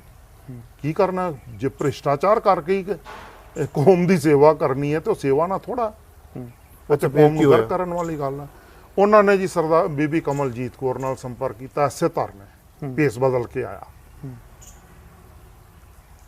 ਇਹਨੂੰ ਕਹਿੰਦਾ ਜੀ ਦੇਖੋ ਜੀ ਤੁਹਾਡੇ ਇਹ ਨਹੀਂ ਪੱਕਦਾ, ਤੁਹਾਡੇ ਰਾਸ਼ਨ ਨਹੀਂ ਜੀ, ਬੱਚੀ ਵਿਚਾਰੀ ਇੰਜ ਘੁੰਮਦੀ ਰਹਿੰਦੀ ਹੈ। ਸਾਰੇ MP ਨੇ ਆਪਣੇ ਘਰਾਂ 'ਚ AC ਵੀ ਲਵਾਏ ਹੋਏ ਆ ਜੀ, ਫਰਨੀਚਰ ਵੀ ਰੱਖਿਆ ਹੋਇਆ ਜੀ ਵਧੀਆ। ਤੁਹਾਡੇ ਕੋਲ ਤਾਂ ਫਰਨੀਚਰ ਤੱਕ ਨਹੀਂ, ਮੇਰੇ ਕੋਲ ਫਰਨੀਚਰ ਵੀ ਨਹੀਂ ਸੀ ਜੀ, ਸਿਰਫ ਇੱਕ ਬੈੱਡ ਸੀ ਸੌਣ ਵਾਸਤੇ। ਠੀਕ ਹੈ ਨਾ ਜੀ, ਉਹ ਵੀ ਸਰਕਾਰੀ ਬੈੱਡ ਕਿਰਾਏ ਤੇ ਲਿਆ। ਉੱਥੇ ਕਿਰਾਏ ਤੇ ਜਿਹੜੀ ਚੀਜ਼ ਲਓ ਤੁਸੀਂ ਮਿਲ ਜਾਂਦੀ ਹੈ, ਉਹਦਾ ਕਿਰਾਇਆ ਦੇਣਾ ਪੈਂਦਾ। ਤੇ ਬੈੱਡ ਦਾ ਮੈਨੂੰ ਪਰ ਡੇ 3.5 ਰੁਪਏ ਕਿਰਾਇਆ ਦੇਣਾ ਪੈਂਦਾ ਸੀ। ਠੀਕ ਆ ਨਾ ਜੀ। ਮੈਂ ਫਰਨੀਚਰ ਲਿਆ ਹੋਇਆ ਸੀ ਕਿਰਾਏ ਤੇ। ਤੇ ਕਹਿੰਦੇ ਤੁਹਾਡੇ ਕੋਲ ਕੱਖ ਵੀ ਨਹੀਂ ਹੈਗਾ ਜੀ, ਤੁਹਾਡੇ ਪਤੀ ਕੋਲ ਕਾਰ ਨਹੀਂ ਹੈਗੀ ਜੀ ਘੁੰਮਣ ਵਾਸਤੇ, ਤੇ ਆਹ 2 ਬੰਡਲ ਤੁਹਾਡੇ ਵਾਸਤੇ NRI ਸਿੱਖਾਂ ਵੱਲੋਂ ਆਏ ਨੇ। ਲਫ਼ਜ਼ ਉਹਨੇ ਬੰਡਲ ਹੀ ਯੂਜ਼ ਕੀਤਾ ਕਿ ਇਹ 2 ਬੰਡਲ NRI ਸਿੱਖਾਂ ਵੱਲੋਂ ਆਏ ਨੇ ਤੇ 2 ਅੰਮ੍ਰਿਤਧਾਰੀ ਸਿੱਖ ਦੇ ਨਾਲ। Bundle means 10 crore? ਨਹੀਂ, ਬੰਡਲ ਮੀਨ 1 ਕਰੋੜ। 1 ਕਰੋੜ 2 ਕਰੋੜ ਹੋ ਗਿਆ ਜੀ। ਅੱਛਾ, 2 ਕਰੋੜ ਹੋ ਗਿਆ। ਠੀਕ ਆ ਨਾ ਜੀ। ਇਹ ਆਏ ਨੇ ਤੇ ਤੁਸੀਂ ਆਪਣੇ ਪਤੀ ਨੂੰ ਕਿਹਾ ਜੋ ਬਹੁਤ ਅੱਛਾ ਕੰਮ ਕਰ ਰਹੇ ਨੇ।